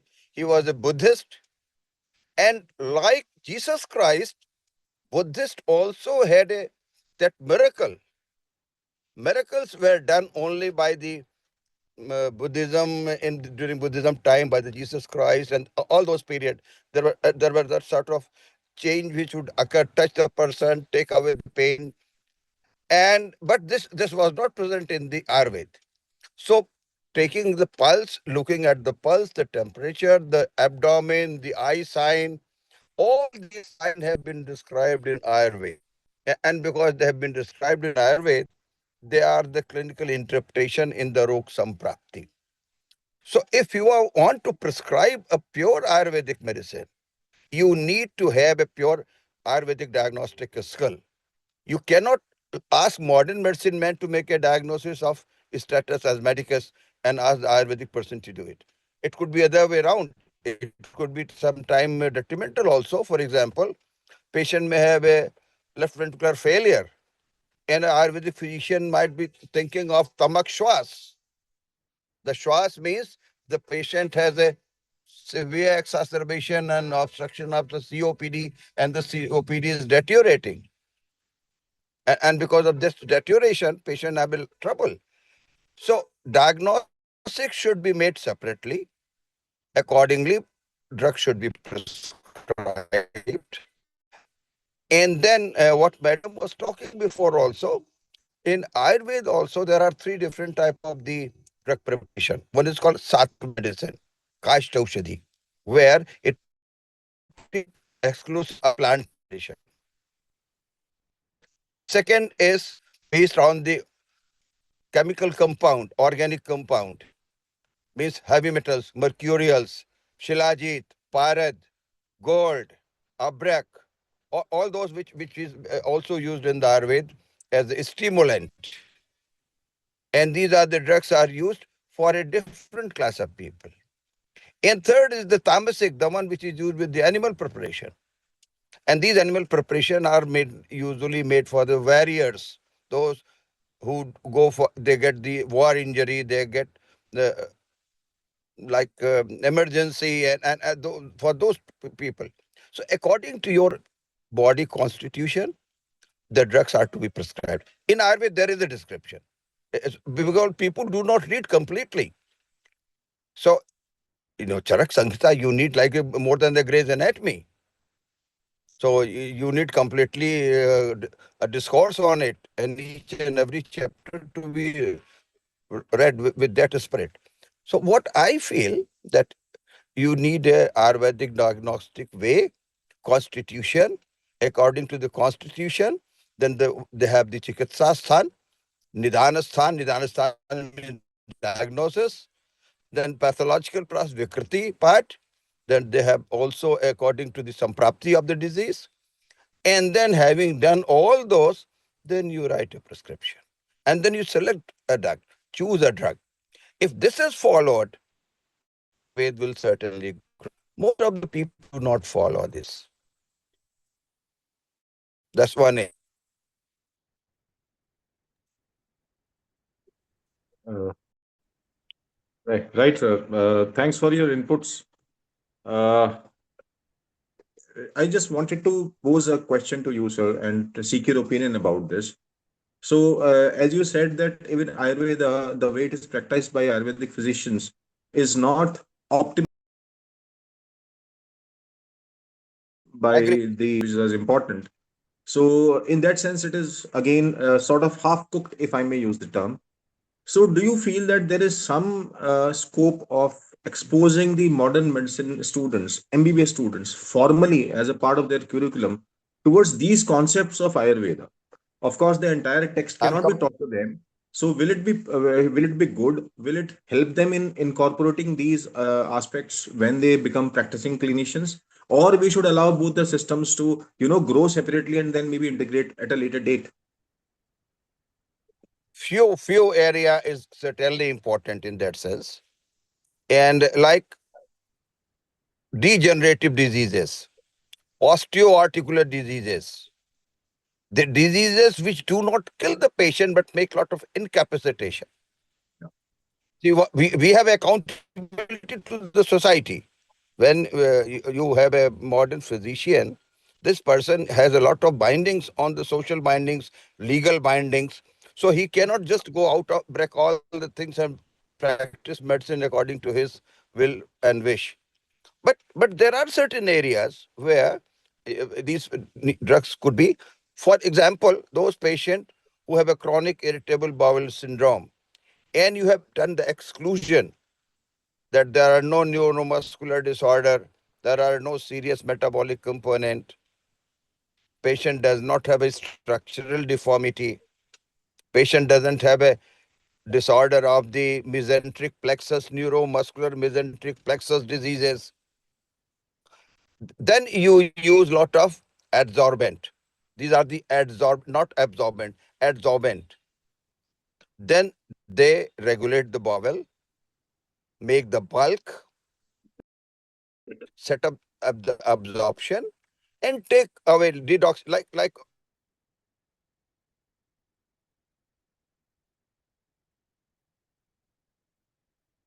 So we have lost your voice, it seems.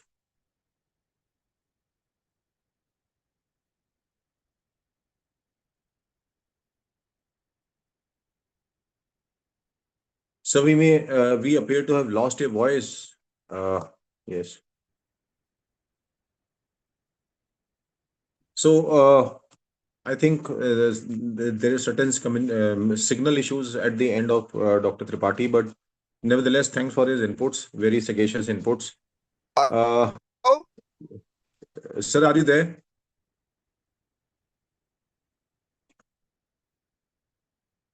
Want to go on to Dr. Anuj Maheshwari. He's can you listen currently me now? Yes, sir. Yes, sir. Sure. Yes, sir. Hanji, sir. Yeah. Sorry. It was disconnected. So what I mean to say, you need a different way of diagnosis also.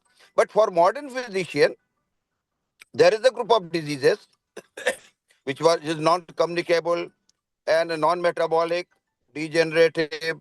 You can prescribe Ayurvedic medication, and there are known method of action for these drugs. These are the non-toxic drugs. These are the Kashtoshadi. They are not heavy metal, and they have got their own positive scientific role. So these drugs can be used. Right, sir. Thank you, sir. Thank you. Thanks a lot for your sagacious inputs. It was really a pleasure to hear you, sir. And we have heard a lot about your eminence, but thanks a lot. It was first time I was hearing you in person, though virtually. Thank you. Thank you. Right, sir. So now I would want to go on to the next speaker, who is Dr. Anuj Maheshwari.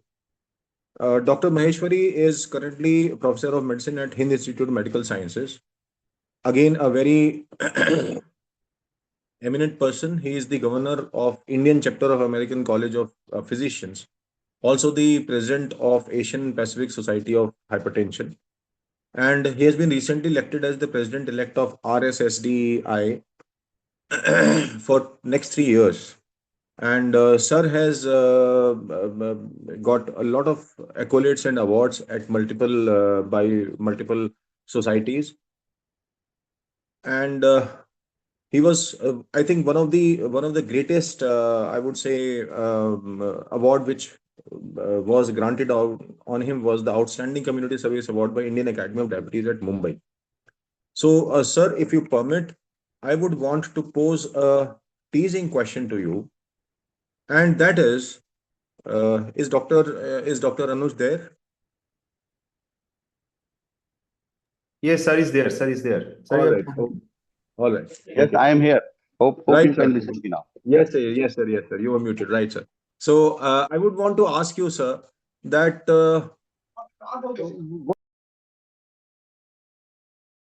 ancient India, we call them doctors now, but essentially we were all healers during the traditional ancient time. We see that doctors today are being blamed for being too commercialized as doctors. Is it good? Is it required? Should we need to have a middle class path? Should we be more community oriented? So, and how do we place ourselves in the society? So, these are certain aspects I would want you to dwell upon. Again, as we go along, the context of discussion is getting broader and broader. So, but I'm sure we'll learn a lot from you, sir, on this. Thank you, Dr. Praful, for inviting me in this meeting. Thank you, Shimbu, for giving me this opportunity. I have got an opportunity to listen uh, multiple speakers in this meeting, although I was occupied in another meeting also, but in between I was getting, so I was keeping the track after the Krishna Shishadri, and I was really very happy in my mind. This is the one of the best transformation in the medical science what anybody can and expect anytime. What are you saying about the place of the healer? It's really a very good question and very tricky also. Since from the ancient time, if we talk about the India, since from the ancient time and till the right time when we are in the practice, doctor or Vaidya, whatever you call, has always been equated to the God. And whenever we equate somebody with the God, we come into the sacrificing mode, not from ourselves, but we accept all sacrifice from the other side. I don't know, uh, God is sacrificing or not, but whatever the examples we have with the God, may it be Lord Ram, may it be Lord Krishna, we have listened a lot of stories of the sacrificing, and always it is expected that because doctor is equated to the God, and doctor is the living God in this world. So he should do all sacrifices, may it be related to the money, may it be related uh, to the his routine lifestyle. If you are going to sleep, still you should be ready to serve the patient. If you are going on your traveling, then you should be available to see the patient. If you are busy with your family member, still the patient expect nahi, he should be given the preference. These kinds of the things we expect, we see in our day-to-day life that it is expected from a doctor or Vaidya, whosoever, whatever you. But in current scenario, world is changing, and you cannot take us back into the timeline. We cannot go back to the 1,000 year or 2,000 or 5,000 years before. If 5,000 years before, when our civilization was growing up, when at that time we were living in caves, we were wearing the leaves of the trees, we were using the medications from the in the form of the plant leaves or plant extracts. If we expect the same thing right now, many a times it won't be so practical. Many a times people will find how can it be possible that one can spend his life with the wearing the leaves.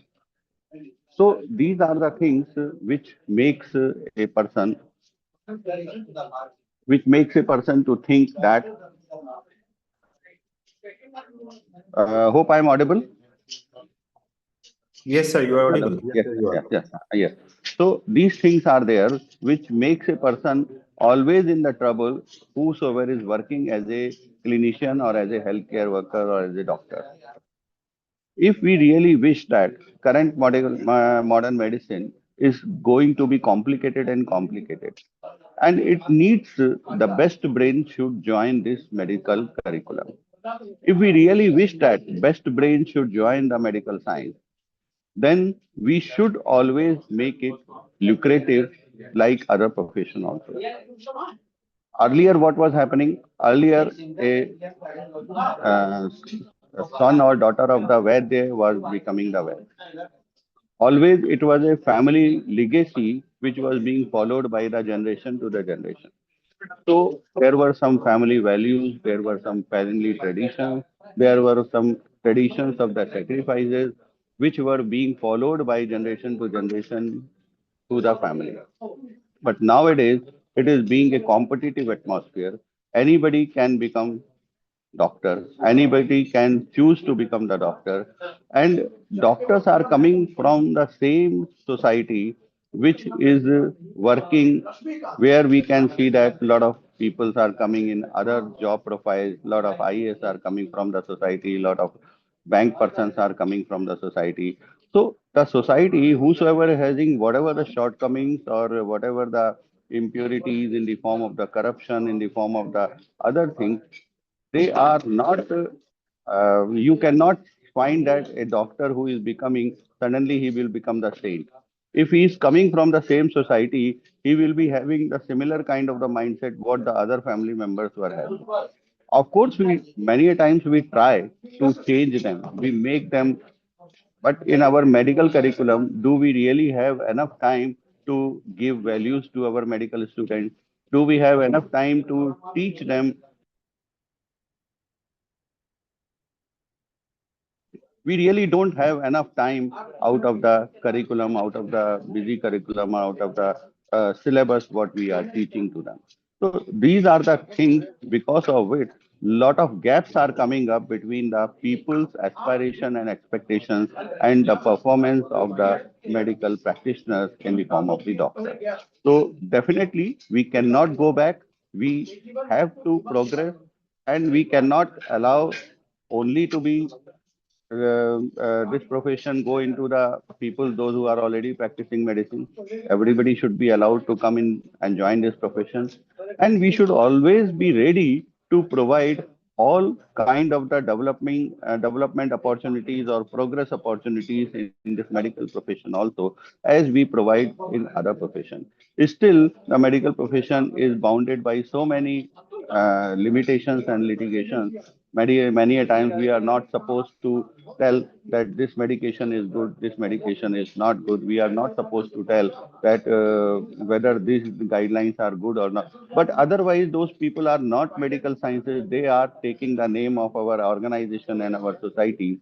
Last many months, I am seeing that one video is running into the social media, who is telling lot of wrong things about the American College of Physicians, that it has recommended this much for the diabetes, it has recommended this is the cutoff for the diabetes, which is absolutely wrong. But nobody is there, and we cannot come to the same level of the person who is giving the blames to our and our society. And people are telling everything. Now the social media is available, and this has made a platform where anybody can say anything about anyone. So these are the liberties which are in the hands of the people, but at the same time, when they are going into the hands of the wrong people, it causes a lot of harm to the society, and it is becoming the reason because of this conflicts which is arising between the medical professionals and the society many of the time, especially when the patients are not being survived despite the best efforts of the doctors and clinicians. So this is the thing which is coming up with the gradually developing world, and we must understand that we continue to provide the opportunities of the same opportunities of the growth to the medical practitioners what we are providing to the other professionals and other uh, uh, people, those who are working in other parts of the science and other parts of the livelihood. So these are the things what I really wanted to. I think I must be. I have been able to give you certain answer of your question. So if you still find that something is being lacked, you can ask me. Thanks a lot, sir. Thanks a lot. Your your inputs were very frank and emphatic and clear, crystal clear.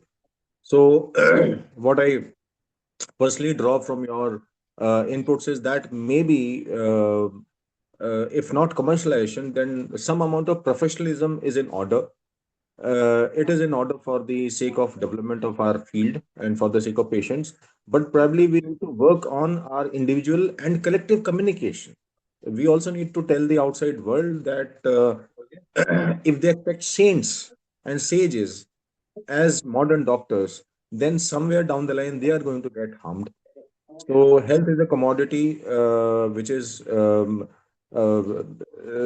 most costly commodity, and society will have to pay some price for it. But yes, we must have our moorings in the value systems, and I'm sure a lot of us have that. Almost every one of us has that, sir. But yes, frankly, sir, thanks a lot for putting such a complex, I would say, question so emphatically across to us. So thanks a lot for this, sir. And now we go on to our last speaker for this panel, and he is Dr. Sham Sundar. Dr. Sham Sundar is the distinguished professor of medicine at Institute of Medical Sciences, BHU Varanasi. He's been a prolific writer. He has got 674 publications to his credit. That's more number of pages than most of the books would have, and with a H index of 107, which is rather big. Of internal medicine, Davidson's principle of practice in medicine, two fundamental books which almost every UG student and PG student has read. Sir has also been the past president of Association of Physicians of India and Clinical Infectious Disease Society of India. We all know him as the leading force behind the elimination of leishmaniasis, and he is also ranked as number one scientist in the world in this field from 2013 to 2023. So, if you permit me, sir, I would want to pose a little teaser question or initial question to you, and that would be that please sort of inform us about briefly about your journey on tackling leishmaniasis and finally getting to eliminate that. That is one. Second is that over the past some time, past maybe 20-25 years, the pandemics from unknown microorganisms, which were not very commonly known, appear to be increasing in frequency. So it appears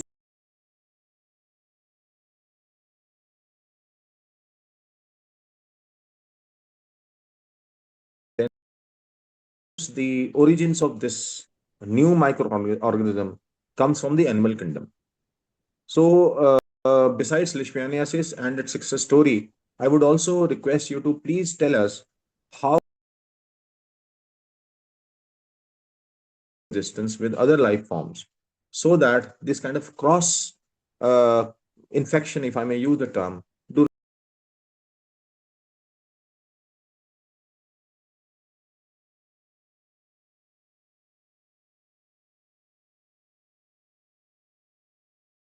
Dr. Sambhu, for inviting me to be part of this webinar. I am also very delighted, Dr. Nilma Shirsagar. With her, I have learned so much, and I have worked with her in some of our projects. So I think, let me tell you the story of visceral leishmaniasis in India, because I think Indian contribution is profuse in this field, and the earliest description of an epidemic of Kala-Azar or visceral leishmaniasis, the name itself says the Indian connection, Kala-Azar, 200 years ago, in early 1825 or something like that. Then the first description of a big epidemic is in 1858, where in Assam, thousands of people died of this disease, although it was not at that time known what it is, but the description was fitting into Kalazar. And the mortality was more than 90%, 95%. So there was no cure. Then the physicians, modern physicians, the modern medicine was growing. And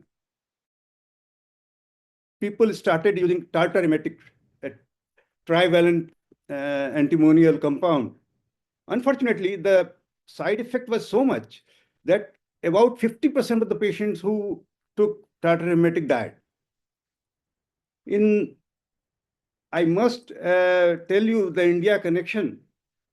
Professor U.N. Brahmachari in 1922 published a paper in the Journal of Medical Research where he said that, and he described first time urea a pentavalent antimonial, which had a cure rate of more than 90%. So from that 90% death to 90% life, Brahmachari did in the city of Kolkata. And then it was in use, and it was at around 1937, it was replaced by sodium stibogluconate. So far, so good. However, in the new, and as I must tell you that in late 50s, the disease almost disappeared from India because of the extensive DDT spray against in the National Malaria Eradication Program. In early 70s, there was description, especially from Bengal and Bihar, the outbreaks of Kalazar or visceral leishmaniasis. And then, of course, the drug was available. But in mid-70s, it was some of the workers, they noticed that the patients are not responding as well they should. And this story went on.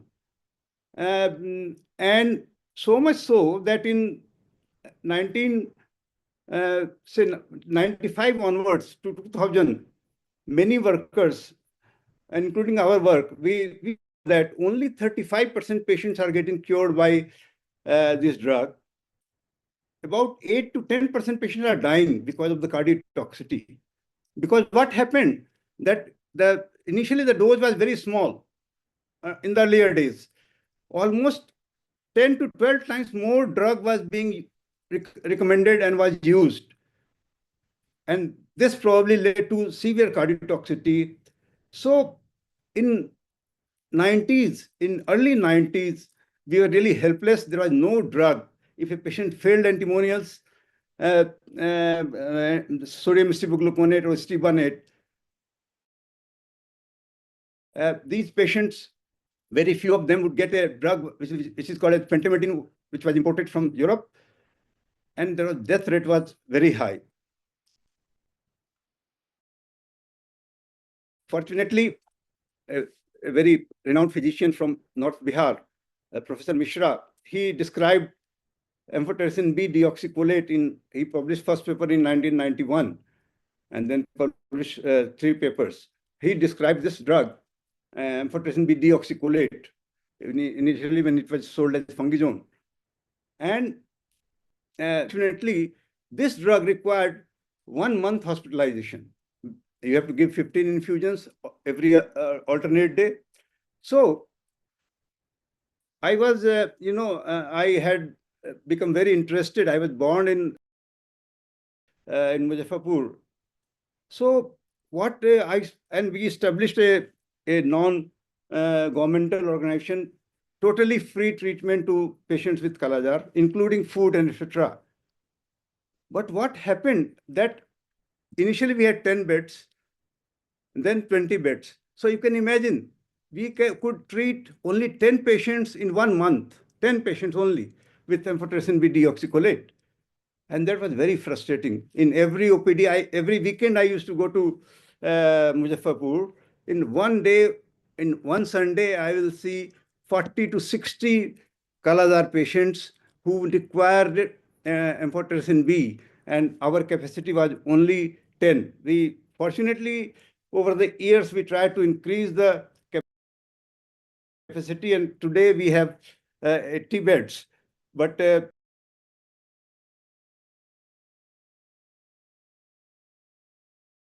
which is very expensive, limited.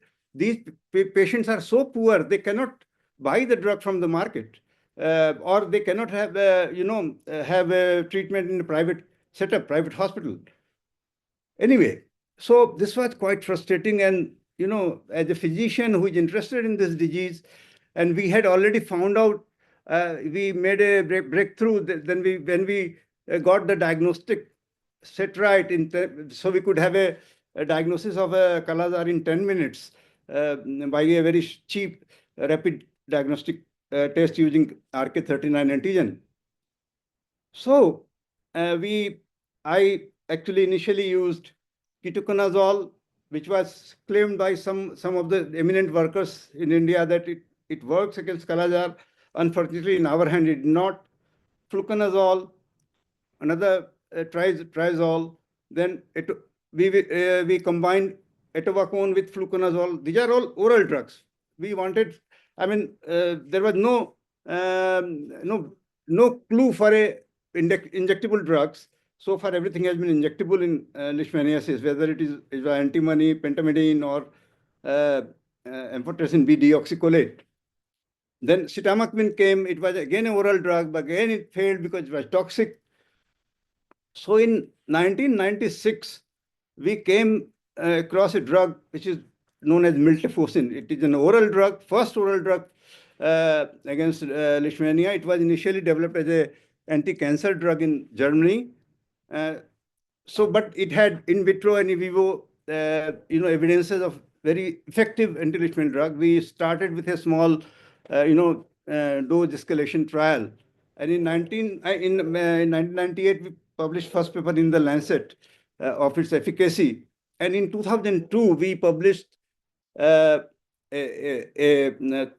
paper in New England Journal of Medicine where we had shown that if we use this drug for 28 days, 50 to 100 milligram daily, this drug would cure 94% patients.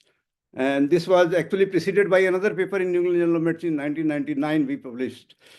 Then, of course, this drug was then, a Kala-Azar elimination program was launched in India, Nepal, and Bangladesh altogether. And this drug was with K39 rapid test being the quick diagnostic, followed by miltefosine for 28 days. And it went on, but miltefosine has had its own issues, and some of the signs of resistance started appearing. You have to give it for 28 days, so the non-compliance was very high, and then it could not be given to women of childbearing age group unless they practice contraception for the duration of treatment and 5 months, and that meant that you have to be very cautious because this drug was a potentially teratogenic, high incidence of GI side effects. So there were some, negative points about this drug. At the same time, we came across liposomal amphotericin B.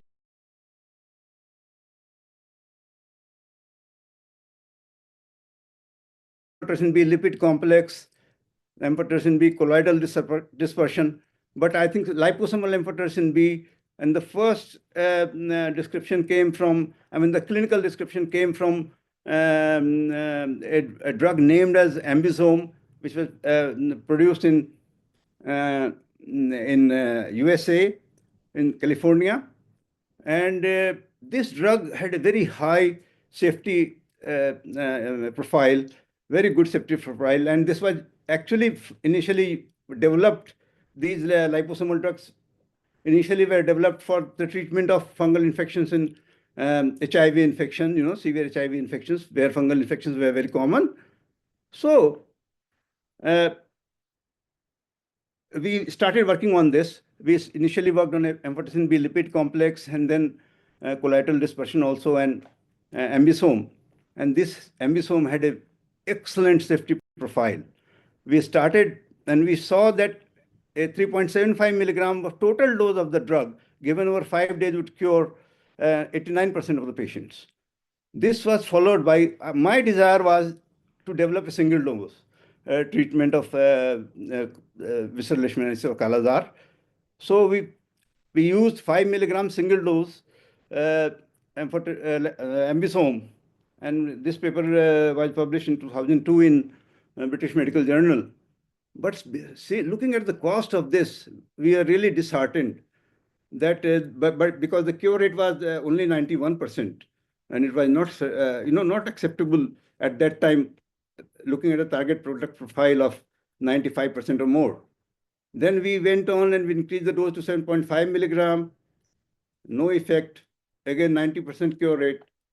Then we lost heart and we stopped using this drug for development. In 2007, WHO, with our publications, they discussed this with the Gilead Sciences, who were the manufacturers, and they offered to supply the drug at 8% of the cost. So initially the cost was $200. It was available at $16. So we became again interested. There was a gap for 5 years. And then we became again interested because now this drug was becoming relevant for our economy. Use 10 milligram dose, single dose again, for this, and it was a big trial. 304 patients were treated. We had a cure rate of around 96%, 95.7%. And the competitor was amphotericin B deoxycholate, where this drug. The good thing which happened was that the company, in their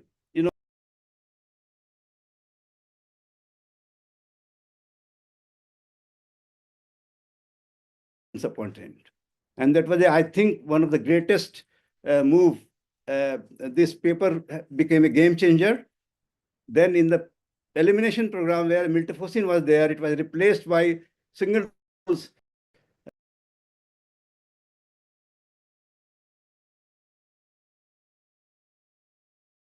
And in 2023, and there was a massive impact of this single dose. And there is no time so that I could explain you why.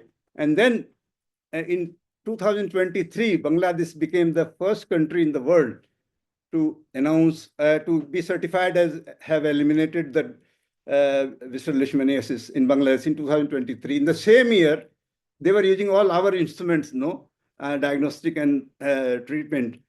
And in 2023, again, India also achieved the target of elimination in all 633 blocks of the country, and which is now maintained. And the number of patients, say, in 1992 would have been about 800,000, 600,000 to 800,000. And in 2023, it was 522 patients all over the country. And including Bihar, Bengal, Uttar Pradesh, and Jharkhand. So in 23, we did achieve the elimination. 24, we have maintained the elimination. And 25, I hope, and the figures are going down. In 23, it was 5. It is around 300 patients. So we have actually been able to eliminate this disease, dreaded disease, I should say. And today, you will be happy to know that of all the 84 beds that we have no patients. We get one patient in 2 months. So I don't want to go ahead. The story is long. I'll stop here, and then I'll come to your second question. Yes, I think we have to be very cautious, and the human and environmental interaction has to be, noticed, because I'm sure this, at least I don't believe that this came from Chinese laboratory. I think it came from a wild, and it got into human beings, and now, and this has not been proved as well. So I don't think I would blame Chinese laboratory, and we have to be very cautious. And if we can, like in leishmaniasis, if we are not very cautious, if we are not, there will be another outbreak. This can, and we can have another 8,000 or 1 million patients. So this is what I wanted to say. If there are any questions, I'll be happy to answer. I just want to tell you that Dr. Nilma Shirsagar has a great role. She produced an Indian indigenous liposomal amphotericin B. But I think because of the bureaucratic, although I'm telling in public, but I don't care, because of the bureaucratic, environment that we have or we had, I don't know, I think the things have improved. We will be able to use Dr. Nilma Chirsagar's, we have done a trial with a very good cure rate of Dr. Chirsagar's amphotericin B, which is now known as fungizome. Unfortunately, we are not being allowed to publish the results because of the bureaucracy that we have. So thank you so much for inviting me. I'm glad. Thank you, sir. Thanks for your very sagacious inputs. And personally, it's been a very engaging evening for me of having to engage with all these doyens and leaders of healthcare at various stages. And if I may, if Dr. Shambhu permits, I'll just summarize this entire thing into 5 lines precisely, which so one thing which we need to draw from our traditional source of knowledge are just 2 things. One is passion and second is perseverance. The road to solving our own problems is long, hard, but it is frankly doable. And it's not a single man or single person's do. India has always been a community nation. We have the basic unit in our system has been a family, then a village. So it's always been a community living in harmony with the nature around us. And I think that's what also, at the bottom of what we discuss lies these 2 3 things: teamwork, perseverance, passion, harmony with nature, other life forms, and of course some amount of bureaucratic ease would also hasten our journey. And while we remain moved into the service to society, we also need to ensure that this entire business of healthcare remains lucrative to people who are working with less lofty ideals and ideas, so that we keep on getting the best of the brains amongst us. And we need to learn a lot from our past. We should not untether ourselves. We should not cut that umbilical cord which attaches us to our path. And there's some fair ground of, I would say, some kind of co-learning or co-training between these 2 areas. Yes, sir. Sir, you wanted to join something, sir? I just want to say one point. Sir. I am a great believer in Ayurveda. And believe me, if I believe in something, I don't treat any patient who has got anorectal disease or who had got, say, things like piles and, fissures. I immediately send them to our hospital, Ayurveda hospital, Charsutra Clinic. My firm belief is that we should develop the Ayurvedic drugs so that the Ayurvedic physicians, they believe in their own drug. Yeah. I think biggest killer of Ayurveda, I think, is the non-belief of the Ayurvedic physicians or Vaidya in their own system. And I think we really, if we can have something like ICH guidelines and we follow the Ayurvedic medicines, and if we are made to believe it, I mean, if we can believe in a publication from USA, why not from India? And why not use the Ayurvedic drugs? So that's my feeling. Thank you. Sorry for. No, not at all, sir. Not at all. In fact, this is something which we would have missed otherwise. And thanks for pointing this out to us, that we need to have our own rigors in place, and we need not jettison anything, need not leave anything. Only we need to sort of test the traditional systems as per the modern, more translatable, parameters. So, Dr. Shambhu, I think we are at the end of this panel discussion. It's been fantastic. If you, as a coordinator, want to ask any of the panelists any question, the mic is all yours. Yeah, no, this is a fantastic panel discussion and really a great salute to you also because as a moderator, you have done a fantastic job. If before we move towards the last event of today's session, if our respected panelists have any final comment, please unmute yourself and tell us about your final comment on today's discussion.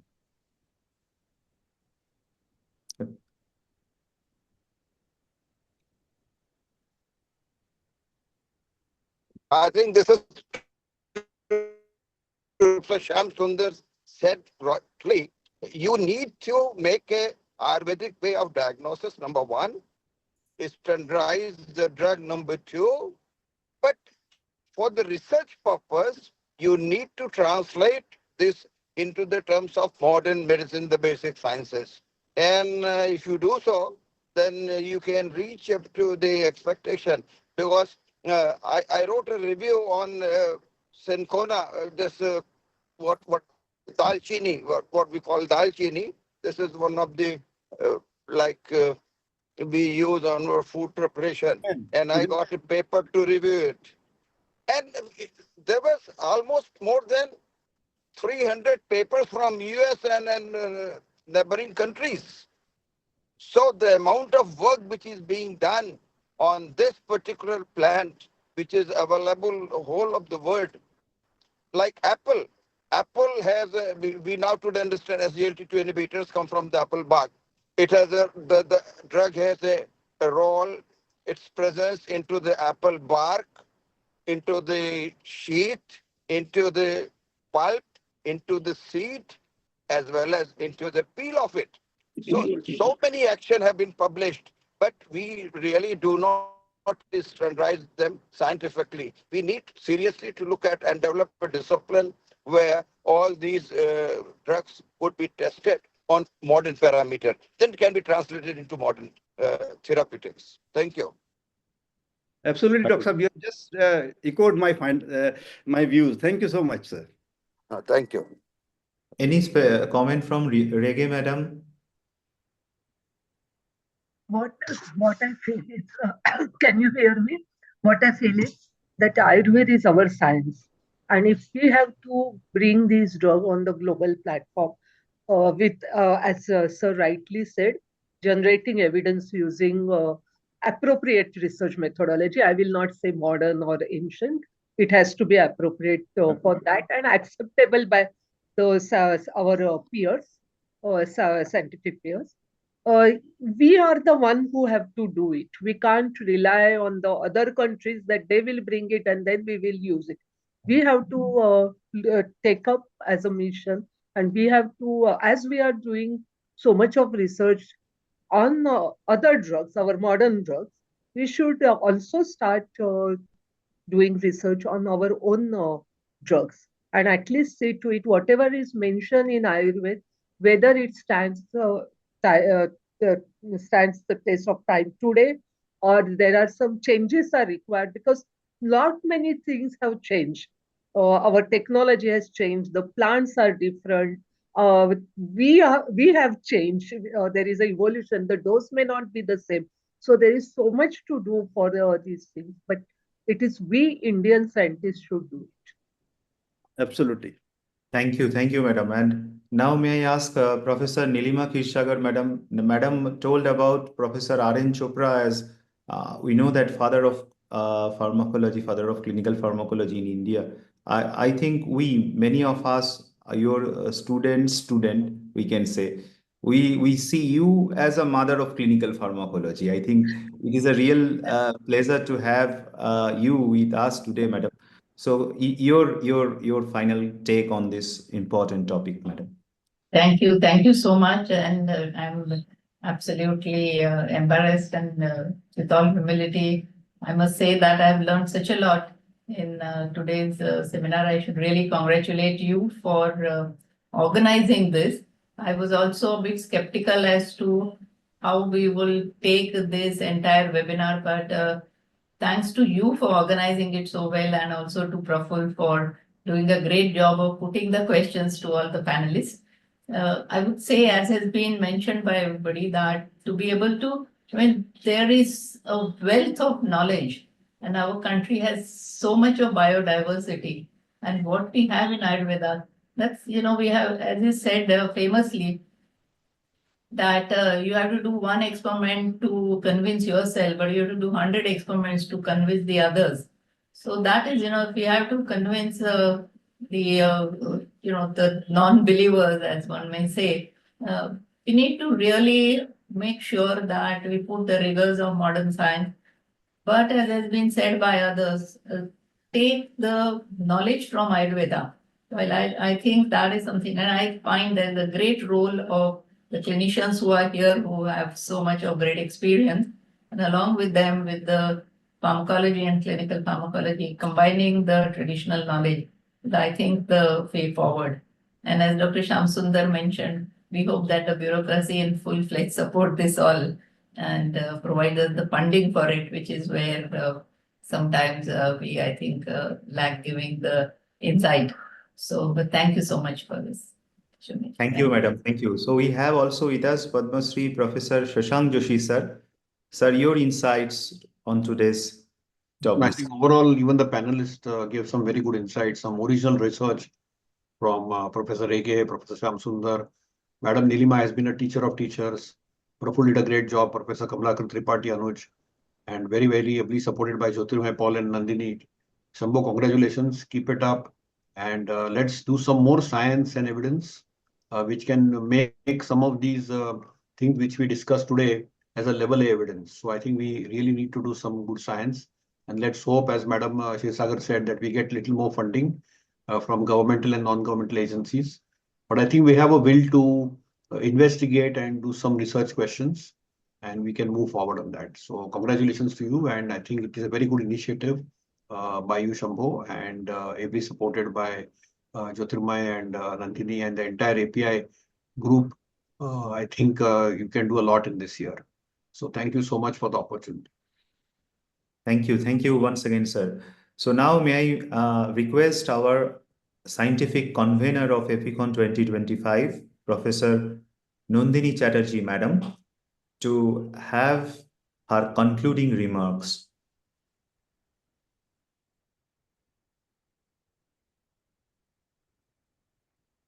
Thank you, Shambhu.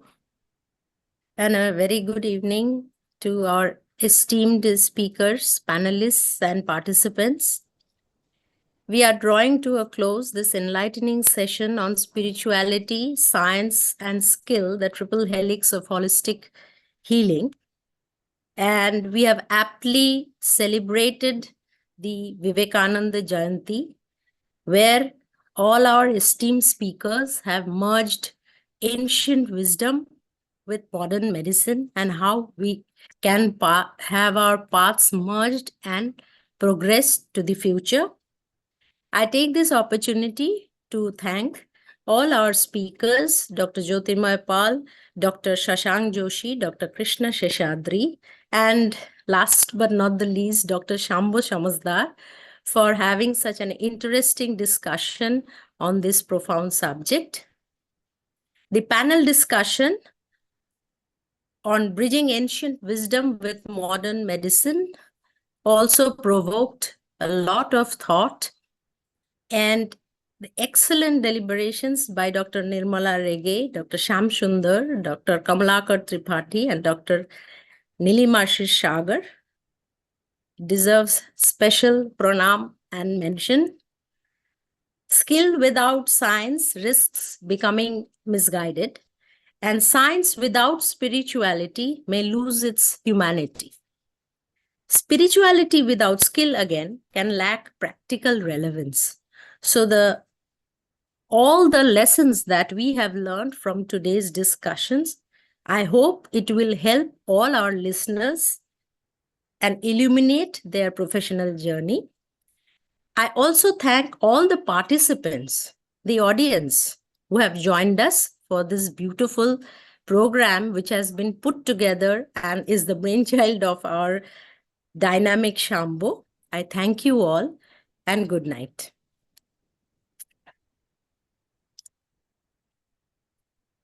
Thank you very much and good night.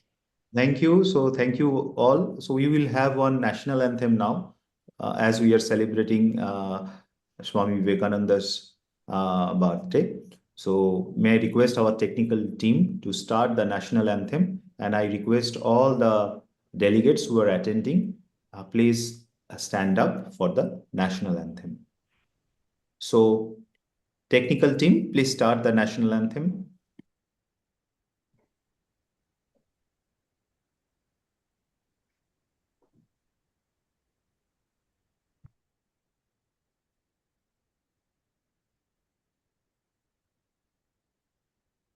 Any difficulties from the technical team? Yeah, yes, sir. So should we play that video now? Yes, yes, please. Okay.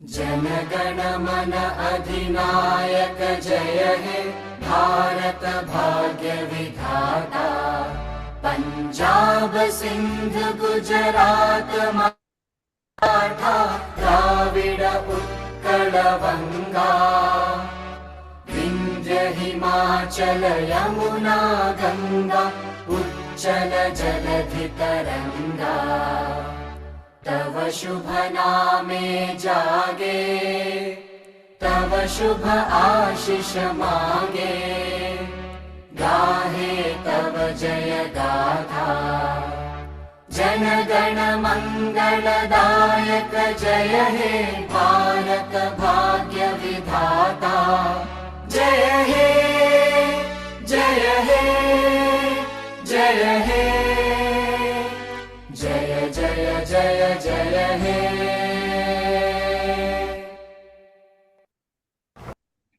Thank you all. So Thank you. good night. Good night, Thank everyone. you. Good night. Thank you. So good.